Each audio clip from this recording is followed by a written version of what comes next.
Hello everyone. Before we start, make sure to like and subscribe to the channel, and leave a comment with where you're from and what time you're watching.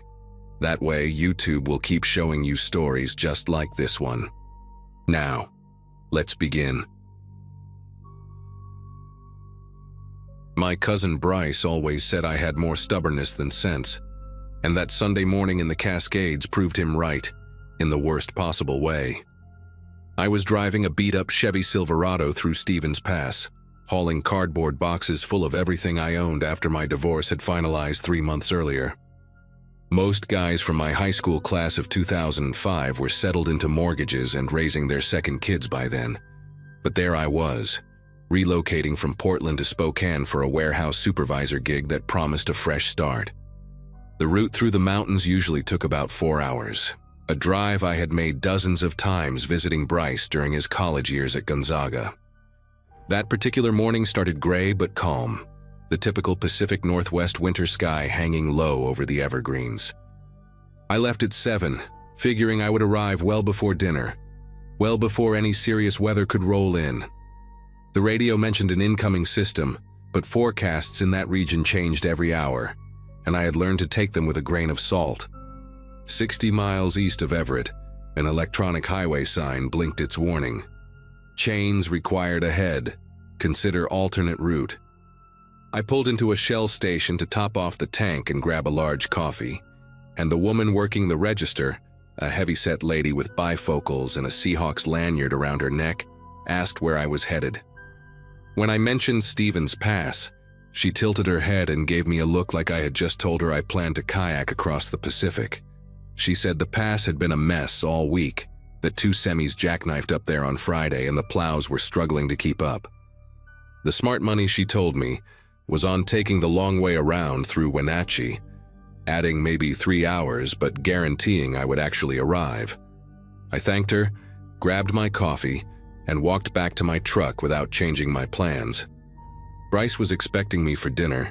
I had a job orientation first thing Monday, and those patches of blue sky breaking through the clouds to the east seemed like a good enough omen to keep going. The snow started falling about 20 minutes past the gas station. Light flurries at first that danced across my windshield like confetti. I remember thinking it was almost pretty, the way the flakes caught the gray morning light as they drifted down through the Douglas firs lining the highway. But within 15 minutes, those gentle flurries had thickened into something else entirely.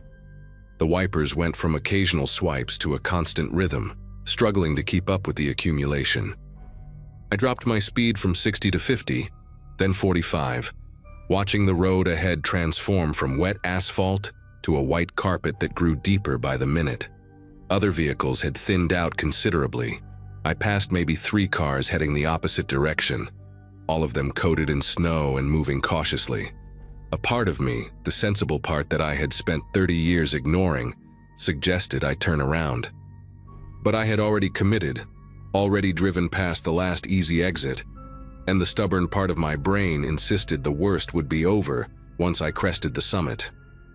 I reached the final warning point around 10 in the morning, a physical barricade with flashing lights and a sign that read, "Road closed, do not enter, severe weather."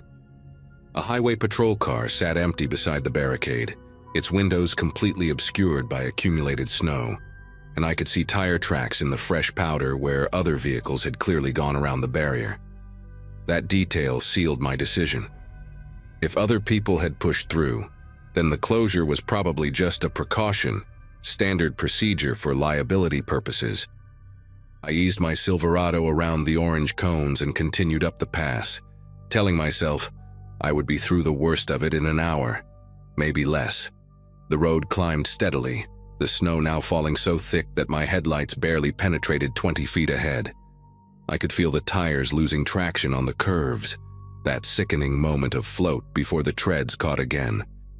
The temperature gauge on my dashboard showed 19 degrees and dropping, and the wind had picked up enough to send sheets of white across the road in sideways curtains that made it nearly impossible to see the lane markings. The Silverado finally gave up about 2 miles past the summit marker, though I could barely read the sign through the whiteout conditions. I felt the back-end fishtail on a curve, overcorrected, and then the front tires hit a drift that had blown across the road like a frozen wave. The truck lurched forward, buried itself up to the bumper, and the engine stalled out with a shudder that I felt in my chest. I tried to restart it, heard the motor turn over twice, 3 times, but the wheels just spun uselessly against the packed snow beneath them. I sat there for a moment, gripping the steering wheel, listening to the wind howl against the windows and watching the snow pile up on the hood in real time. My phone showed no signal, not a single bar, and the dashboard clock read 10:47 in the morning. I had plenty of gas, a quarter tank at least, and I figured I could run the heater in intervals to stay warm until a plow came through. That was my plan. That was what I told myself as I watched the world outside disappear into a wall of white. It took about an hour for me to realize I was not alone on that stretch of road. The snow had eased slightly around noon, dropping from a complete whiteout to something more like heavy flurries, and that was when I first noticed the shape about 50 yards ahead, a dark outline barely visible through the gray haze. At first I thought it was a boulder or maybe a drift that had formed around a guardrail, but as my eyes adjusted, I recognized the angular silhouette of a vehicle. A sedan, compact, completely buried except for the top third of its frame. I squinted through my windshield, wiping away the fog with my sleeve, and that was when I spotted the second one, further up the road, off to the right, tilted at an angle that suggested it had slid into the drainage ditch. A minivan, dark-colored, its side mirror poking out of the snow like a periscope. The realization crept over me slowly. Those tire tracks I had followed past the barricade, the ones that made me feel justified in my decision, they belonged to people who had made the same stupid choice I did, and none of them had made it through either. I waited another 30 minutes before deciding to check on the other vehicles. The rational part of my brain said there might be other people out there, maybe someone with a working phone or a better plan than sitting in a freezing truck hoping for rescue. I bundled up as best I could. A fleece jacket, a hoodie underneath, work gloves that were not designed for this kind of cold, and pushed open my door against the wind. The snow came up past my knees immediately, and the cold hit my face like a slap, sharp and vicious in a way that made my eyes water. I trudged toward the sedan first, each step a battle against the drifts, my breath forming thick clouds that the wind tore away instantly. It took me nearly 10 minutes to cover those 50 yards.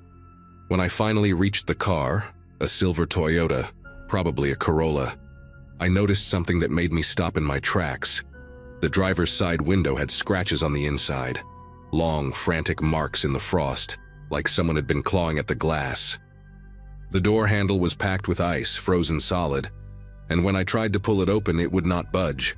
I wiped snow from the window and pressed my face close, cupping my hands around my eyes to see inside. The car was empty. A purse sat on the passenger seat, its contents spilled across the floor mats. Lipstick, a wallet, loose coins scattered like someone had been searching desperately for something. The minivan was worse. I almost did not make it there. The wind had picked up again, and every few seconds a gust would hit me hard enough to make me stagger sideways. But I kept going, driven by some morbid need to understand what had happened on this road before I arrived. The minivan sat at a steep angle in the ditch, its front end buried so deep that the hood was completely invisible beneath the snow. As I got closer, I could see that the sliding door on the passenger side was open, or rather, it had been open at some point before the snow sealed it in place. A thick ridge of ice now filled the gap, like the door had frozen mid-motion. I circled around to the driver's side, and that was when I saw the footprints. They were almost completely filled in, just shallow depressions in the snow that led away from the vehicle and up the slope toward the tree line. Small footprints like a woman, or maybe a teenager, spaced far apart in a way that suggested running. I followed them with my eyes as far as I could, maybe 30 feet up the hill, before they disappeared entirely into the white void between the pines. Whoever had left those tracks had fled into the forest during a blizzard, and I could not imagine any scenario where that ended well. I made it back to my truck around 1 in the afternoon, shaking so hard I could barely grip the door handle.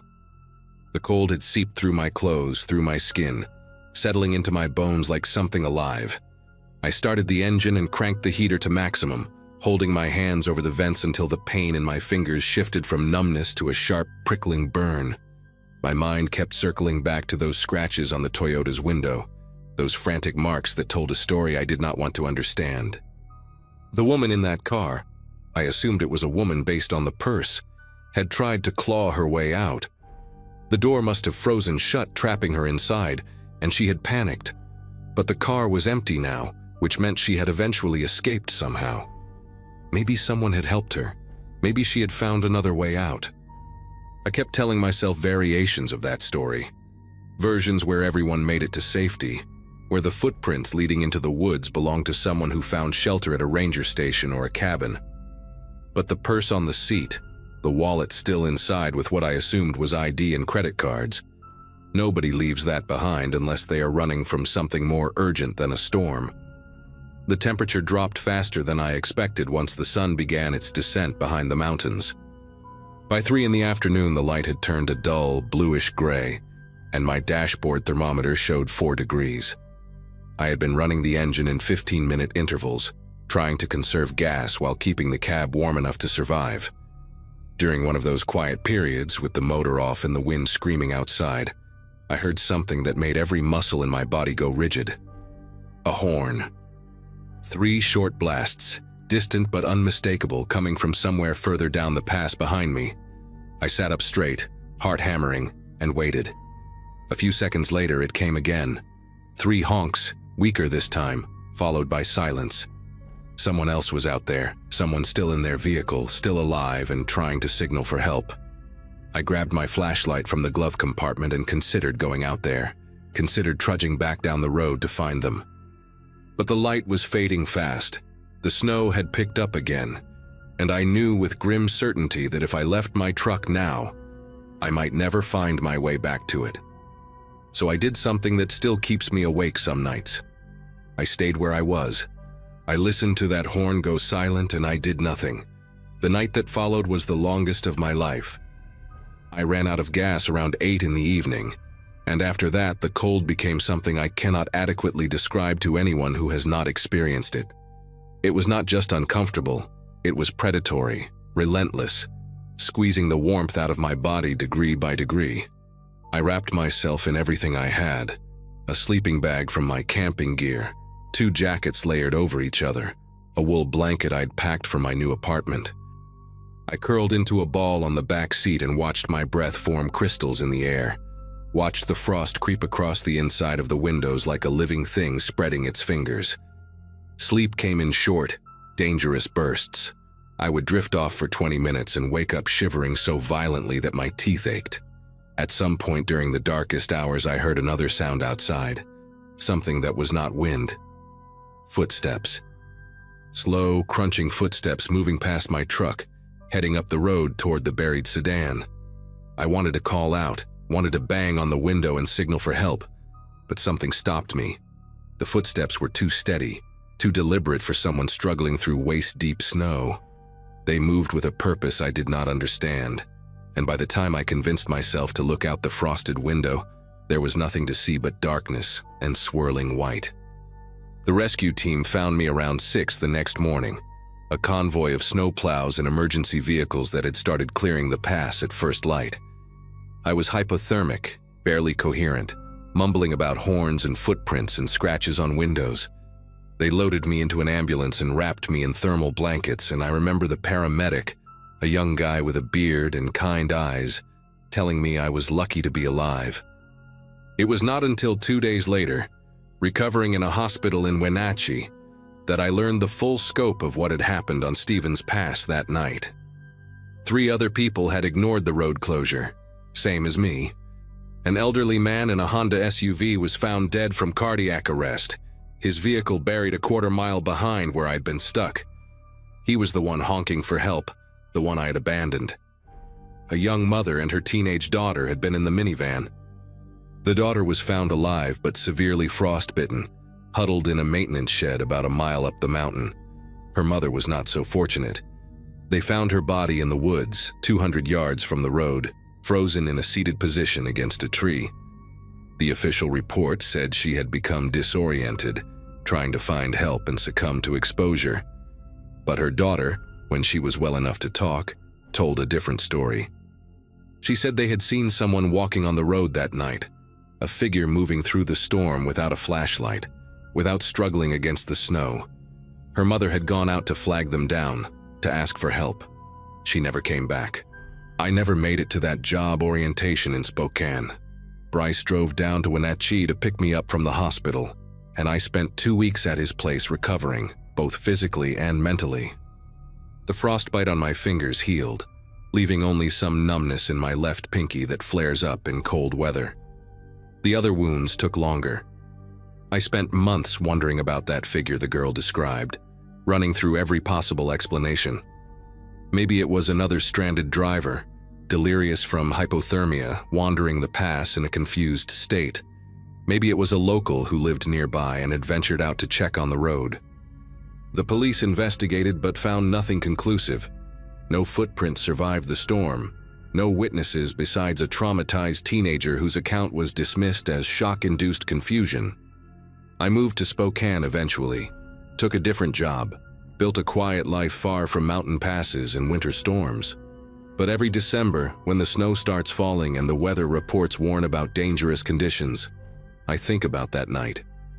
I think about the horn I ignored, the scratches on that frozen window, the footprints leading into the woods. And I think about what the girl said, about her mother walking towards someone who was moving through a blizzard like it was nothing, like the cold did not touch them. I have no answers, just a rule I follow without exception now. When a road is closed, I turn around. Some warnings are not suggestions. Some mistakes you only get to make once.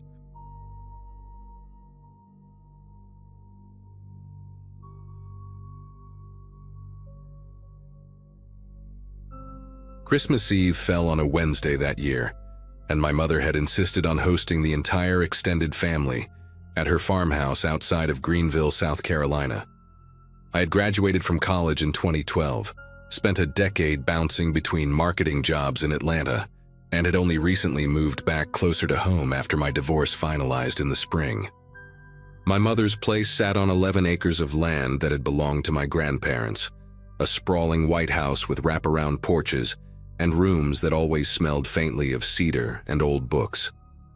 23 people were expected that night: aunts, uncles, cousins, second cousins, and a few family friends who had nowhere else to go.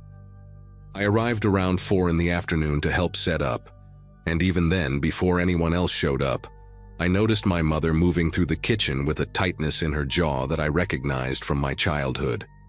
She was nervous about something, and when I asked her what was wrong, she just shook her head and said, everyone needed to behave themselves this year. By 7 o'clock, the house was full and loud in that particular way large families get during holidays. Conversations overlapping, children running through hallways, the constant clink of glasses and silverware. My Uncle Vernon's widow, a woman named Francine who had remarried a man none of us particularly liked, arrived with her new husband Douglas and immediately began commenting on how the house looked smaller than she remembered. My cousin Ray, who had driven down from Charlotte with his girlfriend Megan, was already on his 3rd bourbon before dinner was served. I watched from the corner of the living room as my brother Alan spoke in hushed, urgent tones with our mother near the back staircase, their faces tight with something I could not read from across the room. The fireplace crackled behind me, casting long shadows across the wooden floor, and I remember thinking that the warmth in that house felt artificial somehow, like we were all performing comfort rather than actually feeling it. When my mother finally called everyone to the dining room, I caught Alan staring at Douglas with an expression that made my chest tighten. Something was building beneath the surface of all that holiday cheer, and I could feel it pressing against the walls like steam in a kettle. Dinner started civil enough, with my mother saying grace and everyone bowing their heads in that performative way families do when they want to appear unified. The table was beautiful: roasted turkey, honey-glazed ham, 3 kinds of casseroles, and my grandmother's china that only came out twice a year. But by the time dessert plates were being cleared, the bourbon and wine had done their work, and the conversation had shifted from safe topics like weather and football to the one subject my mother had explicitly asked everyone to avoid: my grandfather's will. Douglas, who had been married to Francine for less than 2 years, made a comment about how the farmhouse was too big for one woman to maintain alone, and how it might make sense to consider selling before property values dropped. The silence that followed was so thick I could hear the ice settling in someone's glass. My brother Alan set down his fork with deliberate slowness, looked directly at Douglas, and asked him what exactly made him think he had any say in what happened to our family's land. Francine tried to intervene, placing her hand on Douglas's arm, but he shook her off and said something about being realistic, about not letting sentiment cloud good financial judgment. What happened next unfolded in fragments that I have replayed in my mind hundreds of times since. Alan stood up from his chair so fast it scraped against the hardwood with a sound like a small scream. My mother was saying something, trying to calm things down, but her voice was drowned out by Ray, who had stumbled to his feet and was pointing at Douglas with a finger that wavered slightly from the alcohol. Accusations started flying, old grievances that had nothing to do with the will, things about money borrowed and never returned, about Francine abandoning my Uncle Vernon during his illness to take up with Douglas before Vernon was even in the ground. I remember Megan, Ray's girlfriend, pulling out her phone and starting to record, her face pale and uncertain, like she was not sure if she should be documenting this or running from it. Douglas pushed back from the table and stood, his chair toppling behind him, and he said something about not needing to take this from people who had never accomplished anything in their lives. The children had gone quiet in the next room. The Christmas tree lights blinked red and green against the window, cheerful and absurd against the ugliness spreading through that dining room like spilled wine across white linen. My mother managed to separate everyone by suggesting we take a break, let things cool down. Douglas and Francine retreated to the guest room on the 2nd floor, and I could hear their muffled argument bleeding through the ceiling as I helped clear dishes in the kitchen. Alan had gone outside to smoke on the back porch, something he only did when he was truly upset, and Ray had passed out on the couch in the den with Megan sitting beside him, scrolling through her phone with a troubled expression. The other relatives had scattered, some to the front porch, some to their cars to retrieve forgotten gifts, a few of the older cousins taking the children upstairs to watch a movie and escape the tension. I found myself alone with my mother in the kitchen around 11, both of us washing dishes in silence, and that was when she told me something that changed everything. She said Douglas had been pressuring Francine for months to contest the will, claiming that my grandfather had not been of sound mind when he wrote it, and that Francine deserved a larger share as Vernon's widow. My mother's hands were deep in soapy water, but I could see the tremor running through her shoulders. She said Alan had found emails between Douglas and a lawyer in Charlotte, emails that outlined a strategy to claim the farmhouse and the land, and that Alan had confronted Douglas about it 3 weeks earlier in a phone call that had ended with threats on both sides. I asked my mother why she had not told me any of this before, and she just shook her head and said she had hoped it would blow over, that Douglas would realize he was outnumbered and outmatched and just let it go.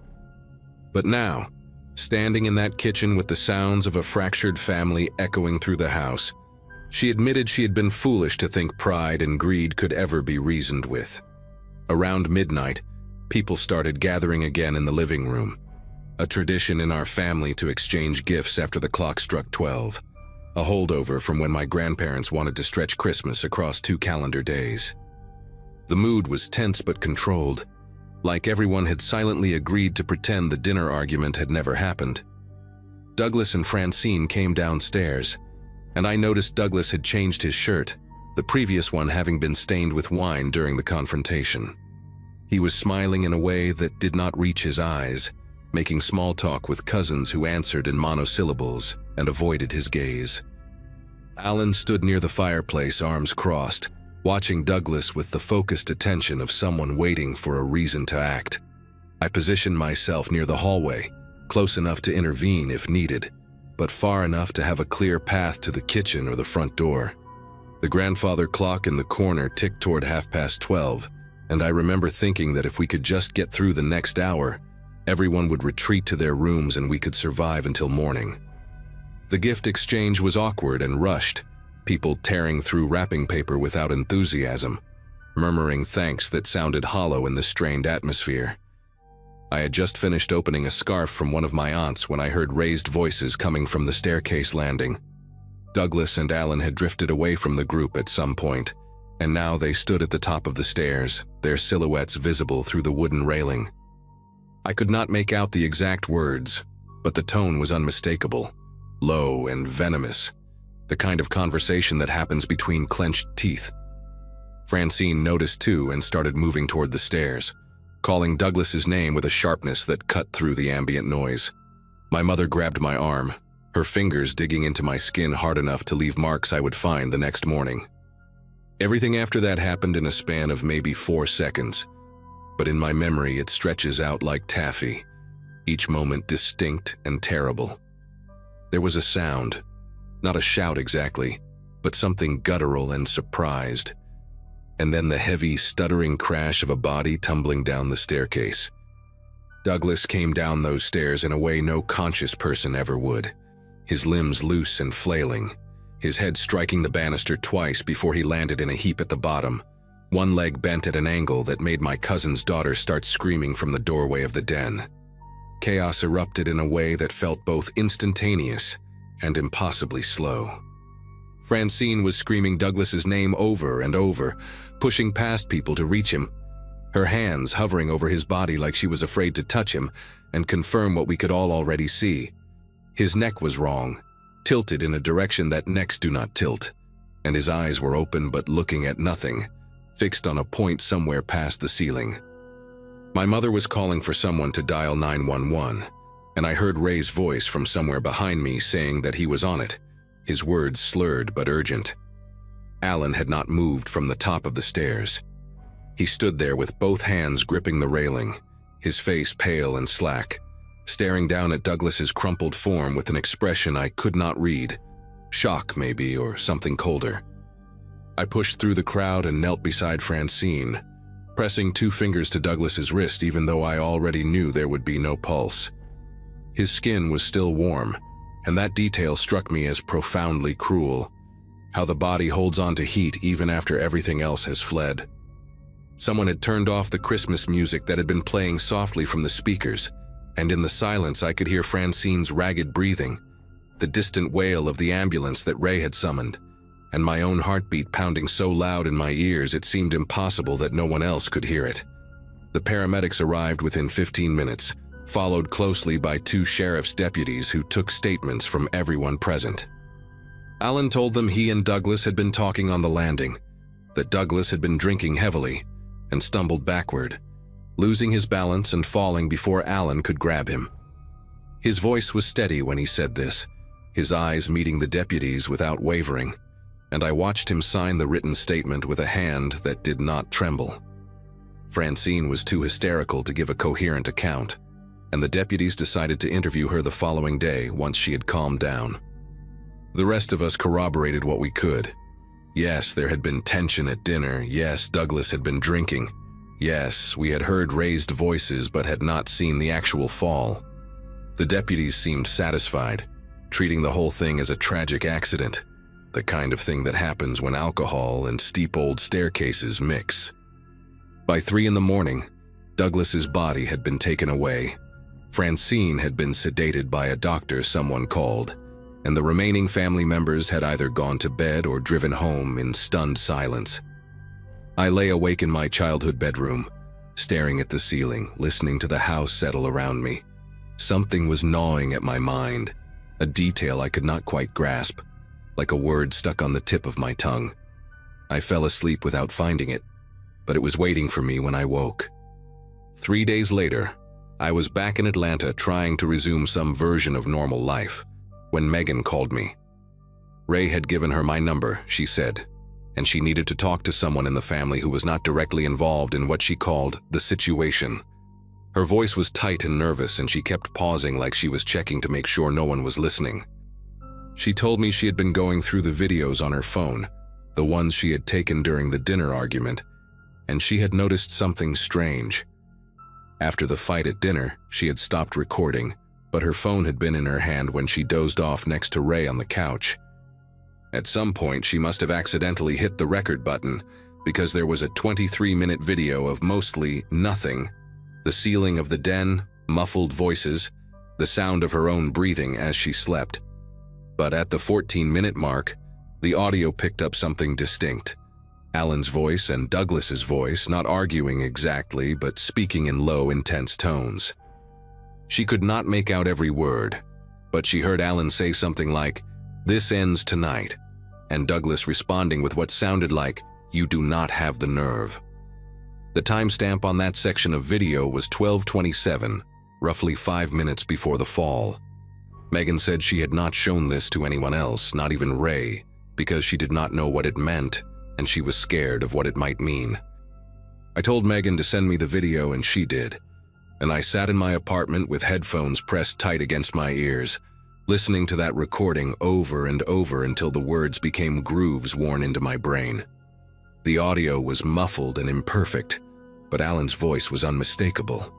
I had grown up with that voice, heard it tease me and comfort me and lie to our parents about broken windows and stolen cookies. "This ends tonight," he said, and there was something in his tone I had never heard before, something flat and final like a door closing. I called my mother the next morning and asked her, as casually as I could manage, what Alan had told the insurance investigator who had come by to assess the circumstances of Douglas's death. She went quiet for a long moment, then asked me why I wanted to know.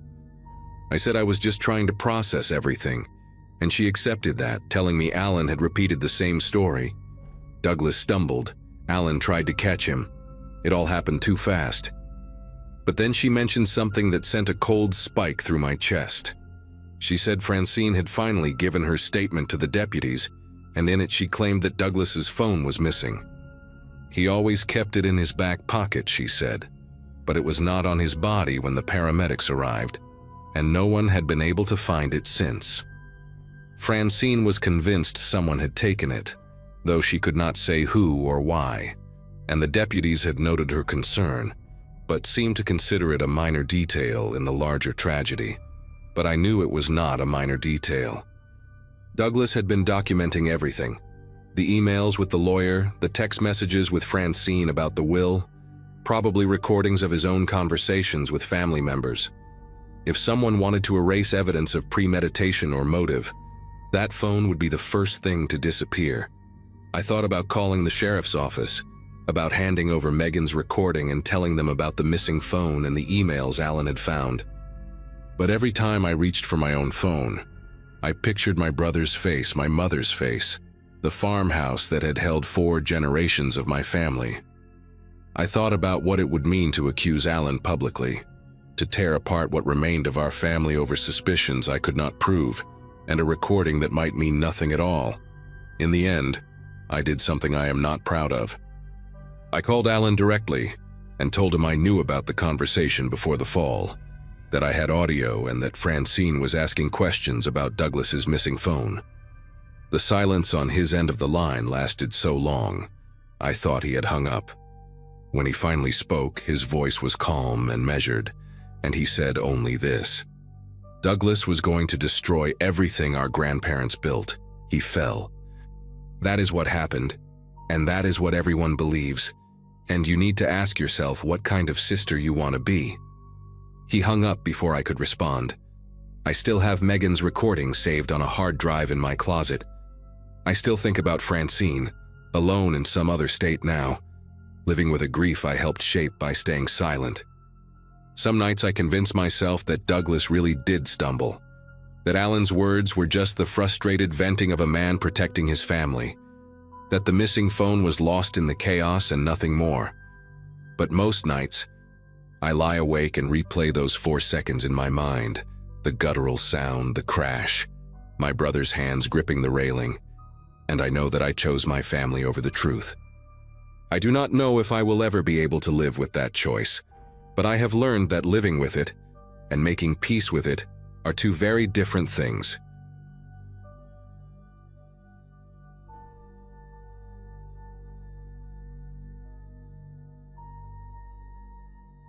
Driving for a private delivery app became my second job right after I graduated community college, and by December of 2022, I had been doing it long enough to know the rhythm of the work.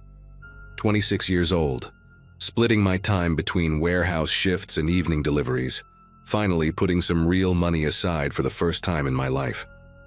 That particular night, December 24th, I had already knocked out 8 stops across the suburbs of Columbus, Ohio, and I was ready to call it quits by 9 so I could make it to my mom's place for our traditional late dinner. She always waited for me no matter how late I ran, and that year my younger sister was bringing her new boyfriend to meet everyone. I remember feeling that good kind of tired, the one that comes from a productive day when you know the finish line is close. My phone buzzed at 8:47 with a new delivery request, and my first instinct was to swipe it away without reading it. But my thumb hovered there for a second, and I made the mistake of checking the details. The pickup location was a storage facility on the east side, already 15 minutes in the wrong direction from where I needed to be. What stopped me from declining right away was the payout, $80 for a single delivery, almost triple what I would normally get for that distance. The customer note explained it was a last-minute gift that had to arrive before midnight, and they were willing to pay extra for someone willing to work on a holiday. I sat in my parked car outside a Wendy's, engine running, doing the math in my head. $80 meant a full tank of gas plus some left over. My mom would understand an extra hour. I tapped accept at 8:51, and the app loaded the pickup code along with the destination address, a street called Thornberry Lane out in Westerville. I knew the area from previous jobs, one of those neighborhoods with big lawns and houses that all looked like they belonged in a catalog. Nice people, good tippers, the kind of customers who never gave you problems. I pulled out of the parking lot and headed east toward the storage place, already planning how I would explain the delay to my family. The storage facility was one of those 24-hour access places with a keypad at the gate and rows of orange metal doors under fluorescent lights. I punched in the code the app gave me, and the gate rattled open slow enough to test my patience. Unit 117 was near the back, tucked in a corner where the overhead lights flickered every few seconds. When I unlocked it with the second code, I found exactly what the job description said. A single cardboard box, maybe 2 feet by 2 feet, sitting alone on the concrete floor of an otherwise empty unit. No labels on the box, no company logo, no return address. Just plain brown cardboard sealed with clear packing tape. It was lighter than I expected when I picked it up, maybe 5 or 6 pounds at most. I remember thinking it was strange that someone would rent a whole storage unit just for one box. But people do weird things, and I'd learned not to ask questions. I loaded it into my back seat, locked up the unit, and got back on the road by 9:20. Thornberry Lane turned out to be about 25 minutes from the storage place, and I spent most of the drive listening to a podcast about unsolved disappearances. Kind of ironic now that I think about it. The neighborhood was exactly how I remembered it, quiet and clean and decorated for the season. Wreaths on doors, lights wrapped around porch columns, inflatable snowmen glowing in front yards. The house I needed was number 4127, a 2-story colonial-style place with dark green shutters and a circular driveway. What caught my attention first was that all the lights were off. Not just dim, but completely dark. No Christmas lights outside, no glow from the windows, nothing. Every other house on the block was lit up like a postcard, but this one looked like nobody was home. I pulled into the driveway at 9:48, and the app automatically logged my arrival time along with my GPS coordinates. Standard procedure, nothing unusual. I grabbed the box from the back seat and walked up to the front door, my breath visible in the cold air. I rang the doorbell and waited. Nothing. I could hear the chime echo inside the house, a 2-tone sound that seemed louder than it should have been in all that silence. After maybe 30 seconds, I knocked 3 times on the door. Firm knocks, the kind that would wake someone up if they were sleeping. Still nothing. The delivery instructions on the app said to leave the package on the porch if no one answered, which was common enough for this kind of job. But something made me hesitate before I just dropped it and left. The front door had a narrow window panel on the right side, frosted glass with a decorative pattern, and I leaned in close to see if I could make out any movement inside. What I saw was just darkness and vague shapes of furniture in what looked like a living room. No Christmas tree, which struck me as odd for a family home on that night. I stepped back and looked at the windows on the second floor, and that is when I noticed one of them was open about 6 inches. Not a lot, but enough to be strange on a night when the temperature was below freezing. I stood there on the porch for probably a full minute, trying to decide what to do. The open window bothered me, but it was not really my business. People forget things, leave windows cracked for ventilation, whatever. My job was to deliver a package, not to investigate why someone's house looked abandoned on the one night when every other family was home together. I set the box down on the porch right next to the door, took a photo with my phone for the delivery confirmation, and walked back to my car. The app required me to take a picture of where I left the package, and looking at that photo now still makes my chest tight. You can see the box sitting there, the dark door behind it, and if you look at the bottom right corner of the frame, there is a reflection in the glass panel.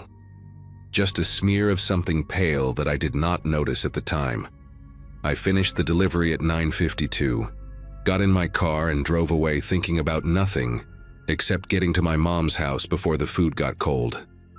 The next few days were normal holiday stuff.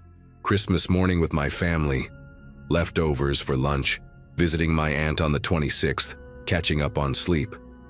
I worked a short warehouse shift on December 27th and did a couple more deliveries that evening. Nothing memorable. Life just kept moving the way it does.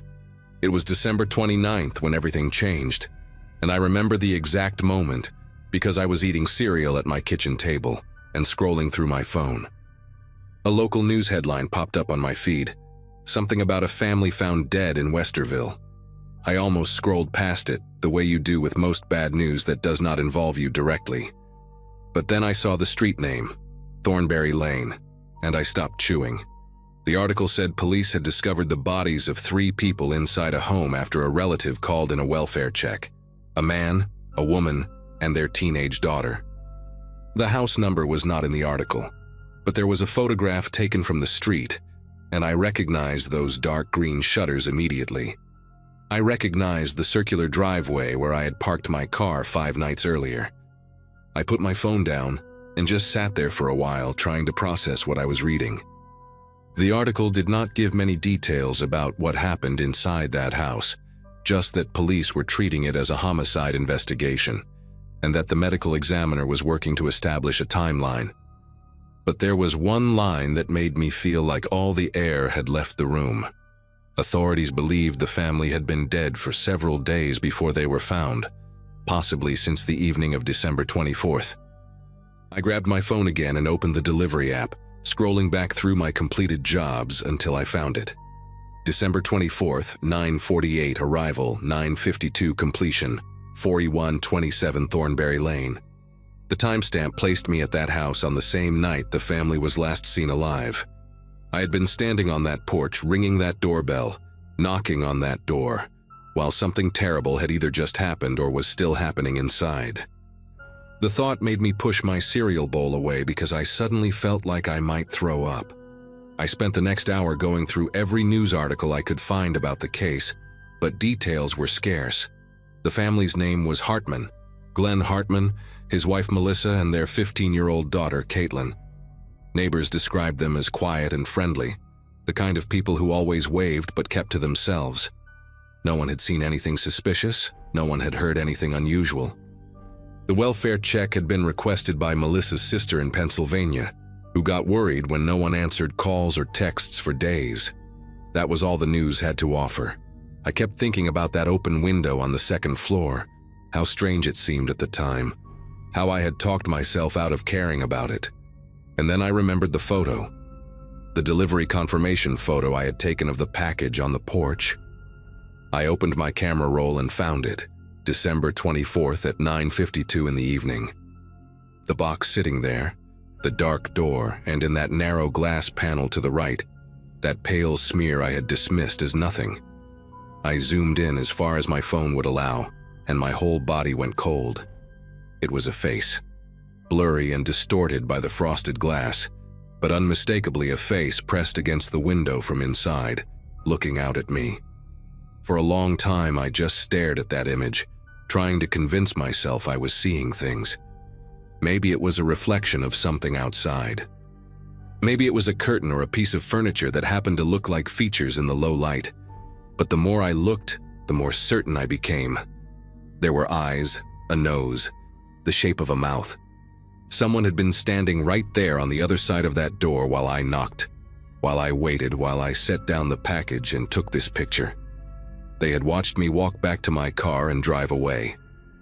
I did not know if it was one of the family members, still alive at that point, and unable to call for help, or if it was whoever had killed them. Both possibilities made me sick in different ways. I knew I had to call the police, but I also knew what that meant. I would have to explain why I was there, show them my delivery records, hand over this photo. My timestamp put me at a crime scene. My face might end up on the news as a person of interest. But I could not live with keeping this to myself, so I found the number for the Westerville Police Department and made the call that would change everything about the next few months of my life. The detectives interviewed me 3 separate times over the following weeks. They took my phone, examined the photo, pulled all my delivery records and GPS data from that night. For about 2 weeks, I was genuinely afraid they considered me a suspect, even though my timeline showed I was only at the house for 4 minutes. They asked me the same questions over and over. Did I see anyone else on the street? Did I hear anything from inside? Did I notice any vehicles parked nearby? I told them everything I could remember, which was not much. The dark house, the open window, the silence when I knocked. They never told me directly what happened to the Hartman family, but I pieced together enough from news reports and the questions they asked. It was bad. The kind of bad that makes you understand why some details never get released to the public. What I do know is that the medical examiner placed the time of death somewhere between 7 and 10 in the evening on December 24th, which means whoever was behind that glass door when I took that photo could have been the last person to see the family alive, or the first to see them dead. The detectives enhanced the image from my phone, but the frosted glass made it impossible to identify any features. Just a shape. Just proof that someone was there, watching me, breathing on the other side of that door while I stood 3 feet away. The case is still open. That is what the detective told me the last time we spoke, about 8 months after my initial call. No arrests, no named suspects, no clear motive. The storage unit where I picked up the package had been rented under a fake name with a prepaid card, and the delivery request came through a burner account that was deleted within hours of my completion. Whoever ordered that delivery wanted someone, anyone, to show up at that house on that specific night and leave a digital trail. I still do not understand why. Maybe they wanted a witness who could establish that the family was already gone by a certain time. Maybe they wanted someone else's GPS data at the scene to confuse the investigation. Maybe I will never know. The box I delivered was empty when police recovered it from the porch, just cardboard and tape and nothing inside. I think about that night more often than I should, especially around the holidays. I think about how I almost declined that job, how $80 seemed worth the detour, how I stood on that porch and felt something was wrong but walked away anyway. And I think about that face in the glass, those eyes looking out at me from the darkness, and I wonder if they were pleading for help or making sure I left. I will probably wonder that for the rest of my life.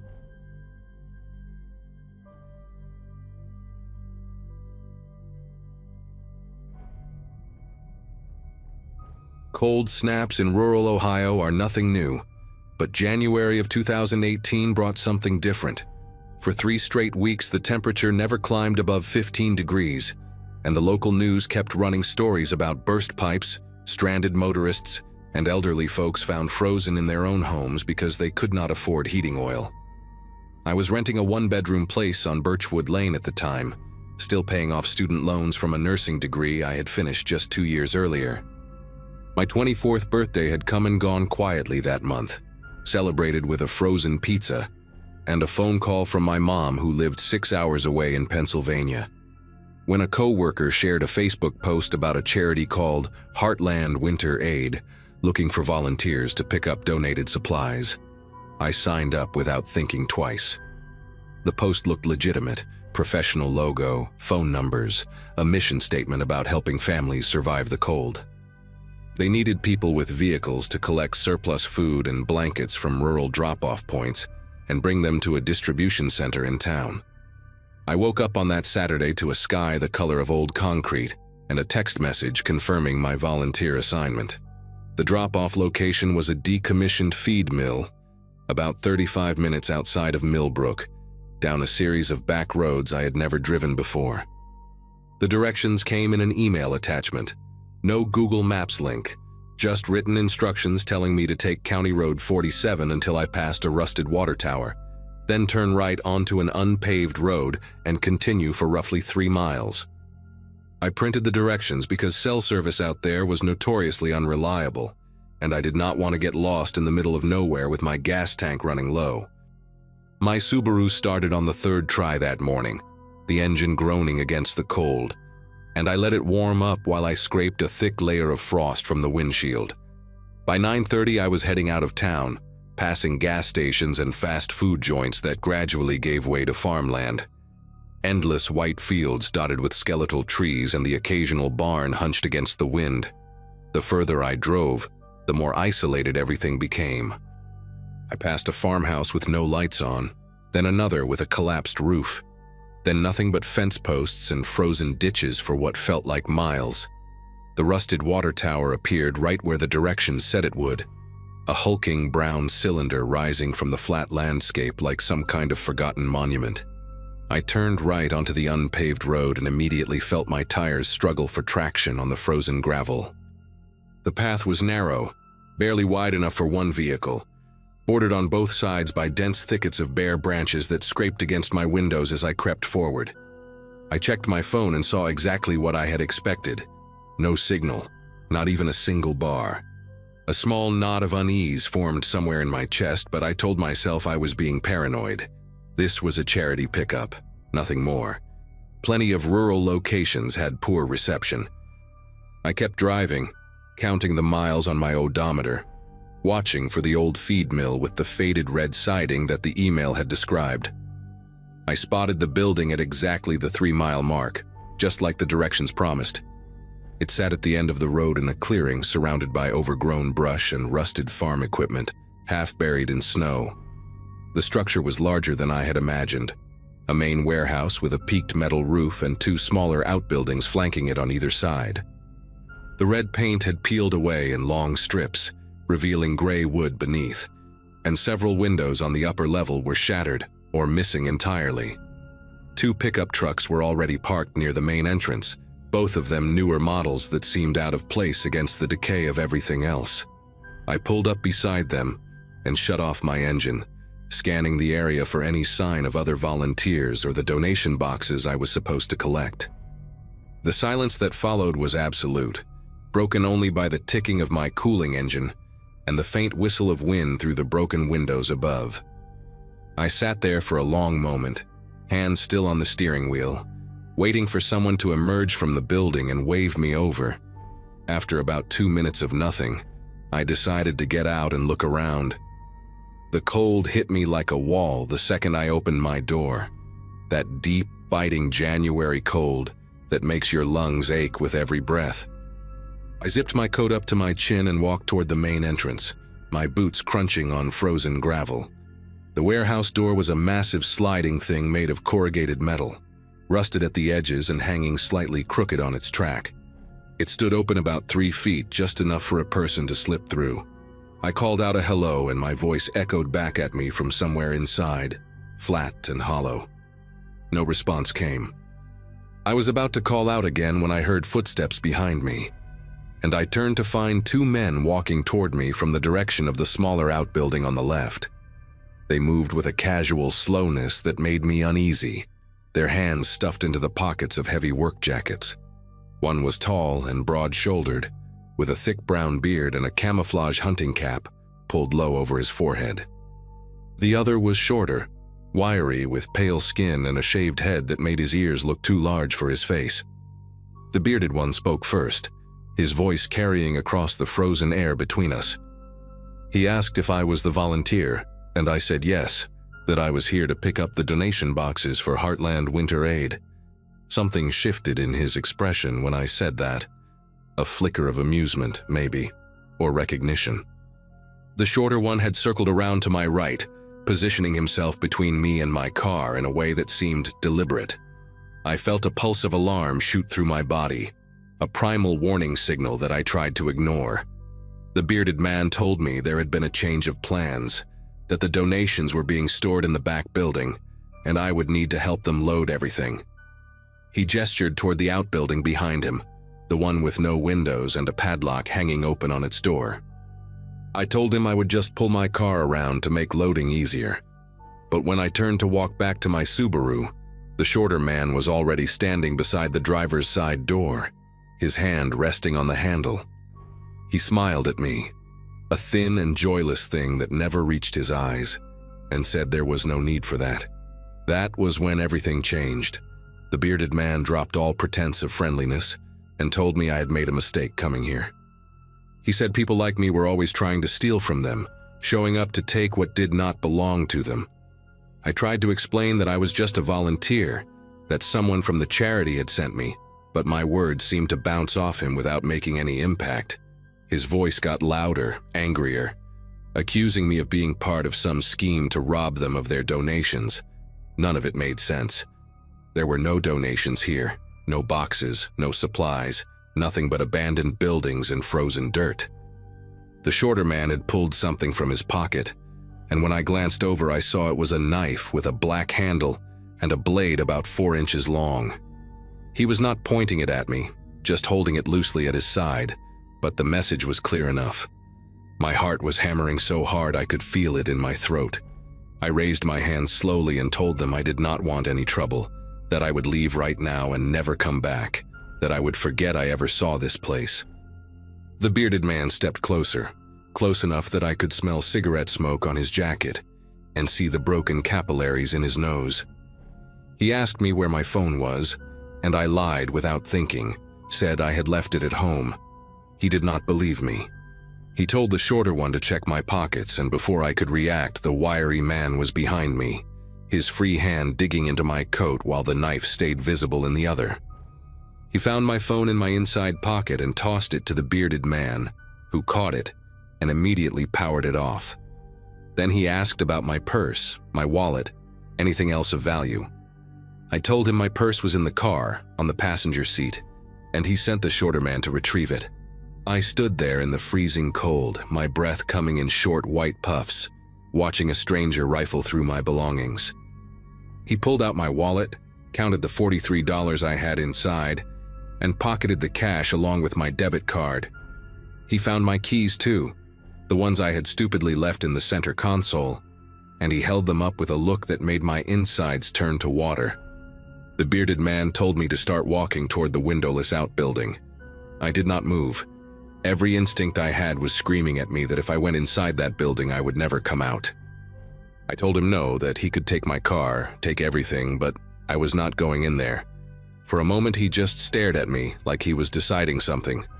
Then the shorter man moved, quick as a snake, and I felt the cold edge of the blade press against the side of my neck.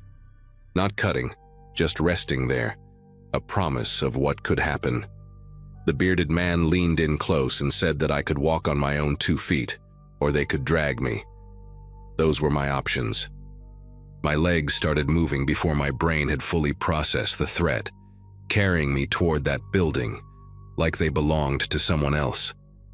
The shorter man stayed right behind me, close enough that I could hear his breathing, while the bearded one walked ahead to push open the heavy wooden door.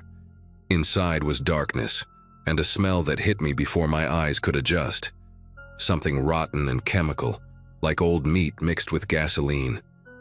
They shoved me inside and the door slammed shut behind me. For a few seconds I could not see anything at all, just black emptiness pressing in from every direction. Then the bearded man switched on a flashlight and I saw where they had brought me. The outbuilding was maybe 20 feet by 30 feet, with a concrete floor stained dark in patches and bare wooden walls covered in water damage and mold. In one corner sat a metal folding chair with duct tape wrapped around the armrests. In another corner was a pile of what looked like clothing, coats, scarves, a single snow boot lying on its side. Along the back wall, someone had stacked plastic bins and cardboard boxes, and I noticed several purses and backpacks piled near them. My mind was trying to process what I was seeing, trying to make sense of all these belongings that clearly did not belong to the two men holding me captive. That was when the bearded man told me to sit in the chair, and something in his voice made it clear this was not a request. I do not know what would have happened next if the sound had not come. A car engine, distant but getting closer, rumbling down the gravel road toward the property. Both men went rigid, exchanging a look that told me this was not part of their plan. The bearded one swore under his breath and told the shorter man to go check to see who it was and get rid of them. The shorter man hesitated, glancing at me, and the bearded one snapped at him to move. Once the door opened and closed again, I was alone with the bearded man in that dark building. He had set the flashlight down on one of the boxes, pointing it at the ceiling so it cast a dim glow across everything. His attention was split between me and the door, listening for sounds from outside. I heard voices, the shorter man talking to someone, a woman's voice responding. Another volunteer, maybe, or someone who had gotten lost. Either way, she had no idea what she was walking into. The bearded man muttered something about complications and stepped toward the door, keeping one eye on me. That was when I noticed he had set my car keys down on top of a plastic bin, right next to the flashlight, maybe 3 feet away from where I stood. I did not think. I just moved. My hand closed around those keys and I was running before my brain caught up with my body, sprinting toward a section of the wall where I had noticed the wood looked rotten and weak. I hit it shoulder first with everything I had, and the boards gave way in an explosion of splinters and frozen air. I heard the bearded man shout behind me, but I did not stop, did not look back. I was outside, in the blinding white daylight, my lungs burning as I ran through snow that came up past my ankles. I could see another car parked near the trucks, a green Ford Explorer with a woman standing beside it, looking confused, while the shorter man talked to her with his hands spread wide in a calming gesture. I screamed at her to run, to get in her car and go. She looked at me, saw my face, and something in my expression must have registered because she scrambled for her door. The shorter man lunged at her, but she was already inside, locking the doors. I changed direction and ran for my own car, jamming the key into the ignition with fingers that felt like they belonged to a stranger. The engine turned over on the first try, which felt like some kind of miracle. I threw it into reverse and floored the gas, tires spinning on ice before catching gravel. The bearded man had come around the side of the outbuilding, moving fast, but I was already pulling away. In my rearview mirror, I saw the woman in the Explorer doing the same thing, her tires kicking up a spray of frozen dirt as she reversed toward the road.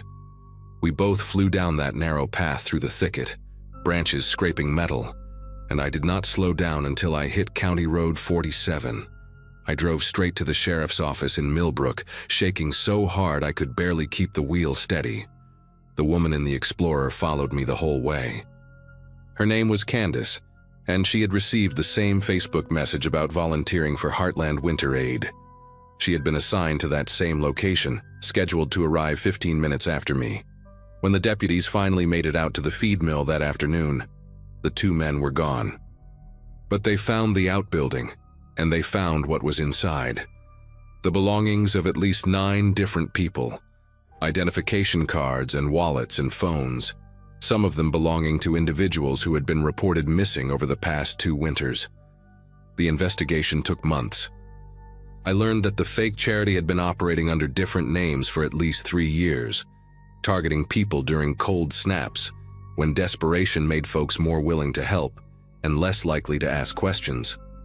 They found similar setups at 2 other rural locations in neighboring counties, all connected to the same pair of men. The bearded one turned out to be named Vernon Dunlap, and he had a record stretching back 15 years, assault, robbery, and a manslaughter charge that got pleaded down to nothing. They caught him in March, trying to cross into Indiana with a trunk full of stolen electronics and cash. The shorter one, whose name I never learned, disappeared completely and has not been seen since. 3 bodies were eventually recovered from a property Dunlap had access to, buried in shallow graves behind a barn. The victims were all people who had responded to those fake charity posts, people who just wanted to help their neighbors survive the cold. I still think about that pile of coats in the corner of that outbuilding. I think about the single snow boot lying on its side. I think about how close I came to becoming another name on a missing persons report that nobody would ever solve. And I think about Candace, whose timing saved both our lives, and how neither of us has volunteered for anything since.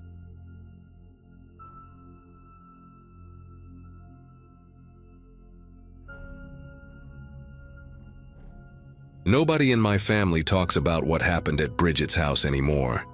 If you bring it up, they change the subject. If you push, they get angry. And if you keep pushing, they look at you with this expression that I can only describe as a warning. Like you're about to break something that took a lot of effort to hold together.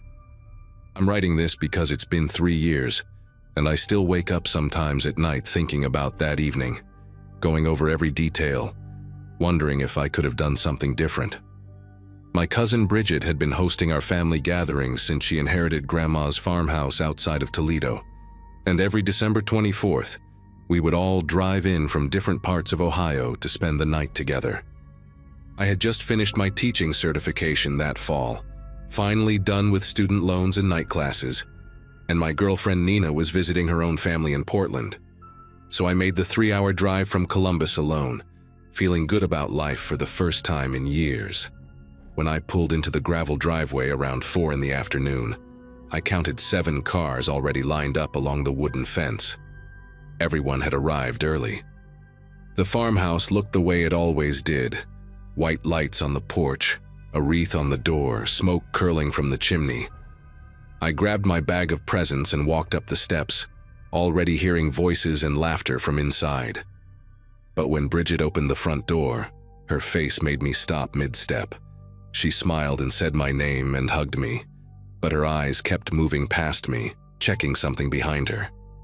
She had lost weight since Thanksgiving, and no amount of concealer could hide the dark circles under her eyes. Before I could ask if she was okay, her husband Oliver appeared at her side and put his hand on her shoulder. She flinched, just for a second, barely visible. And then Oliver was shaking my hand, taking my coat, telling me how glad they were I could make it. I walked into the living room where my uncles were arguing about football, and I pushed that small moment out of my mind. The first couple of hours went the way they always did. My Aunt Francine was in the kitchen with my mom, both of them fussing over the ham and the green bean casserole. The kids, my cousin's 2 boys and my uncle's daughter, were running through the house playing some game that involved a lot of screaming. I sat on the couch with a beer and caught up with my Uncle Ray, who told me about his knee surgery and his new truck in equal detail. Every now and then I would glance toward the kitchen, where Bridget was helping with the food, and I noticed that Oliver was never far from her. He would walk past the doorway, check on her, walk back to the living room. At one point I saw him lean in close and whisper something in her ear, and she nodded quickly, her shoulders tense. When she came out to refill the chip bowls, her smile was stretched so tight it looked painful. I caught her eye and mouthed, "You okay?" But she just gave me a thumbs up and disappeared back into the kitchen. Around 6, we all gathered in the dining room for dinner. Bridget and Oliver sat at one end of the long table, my parents at the other, and the rest of us filled in the middle. The food was good, the wine was flowing, and for a while everything seemed normal. But I started noticing things, small things.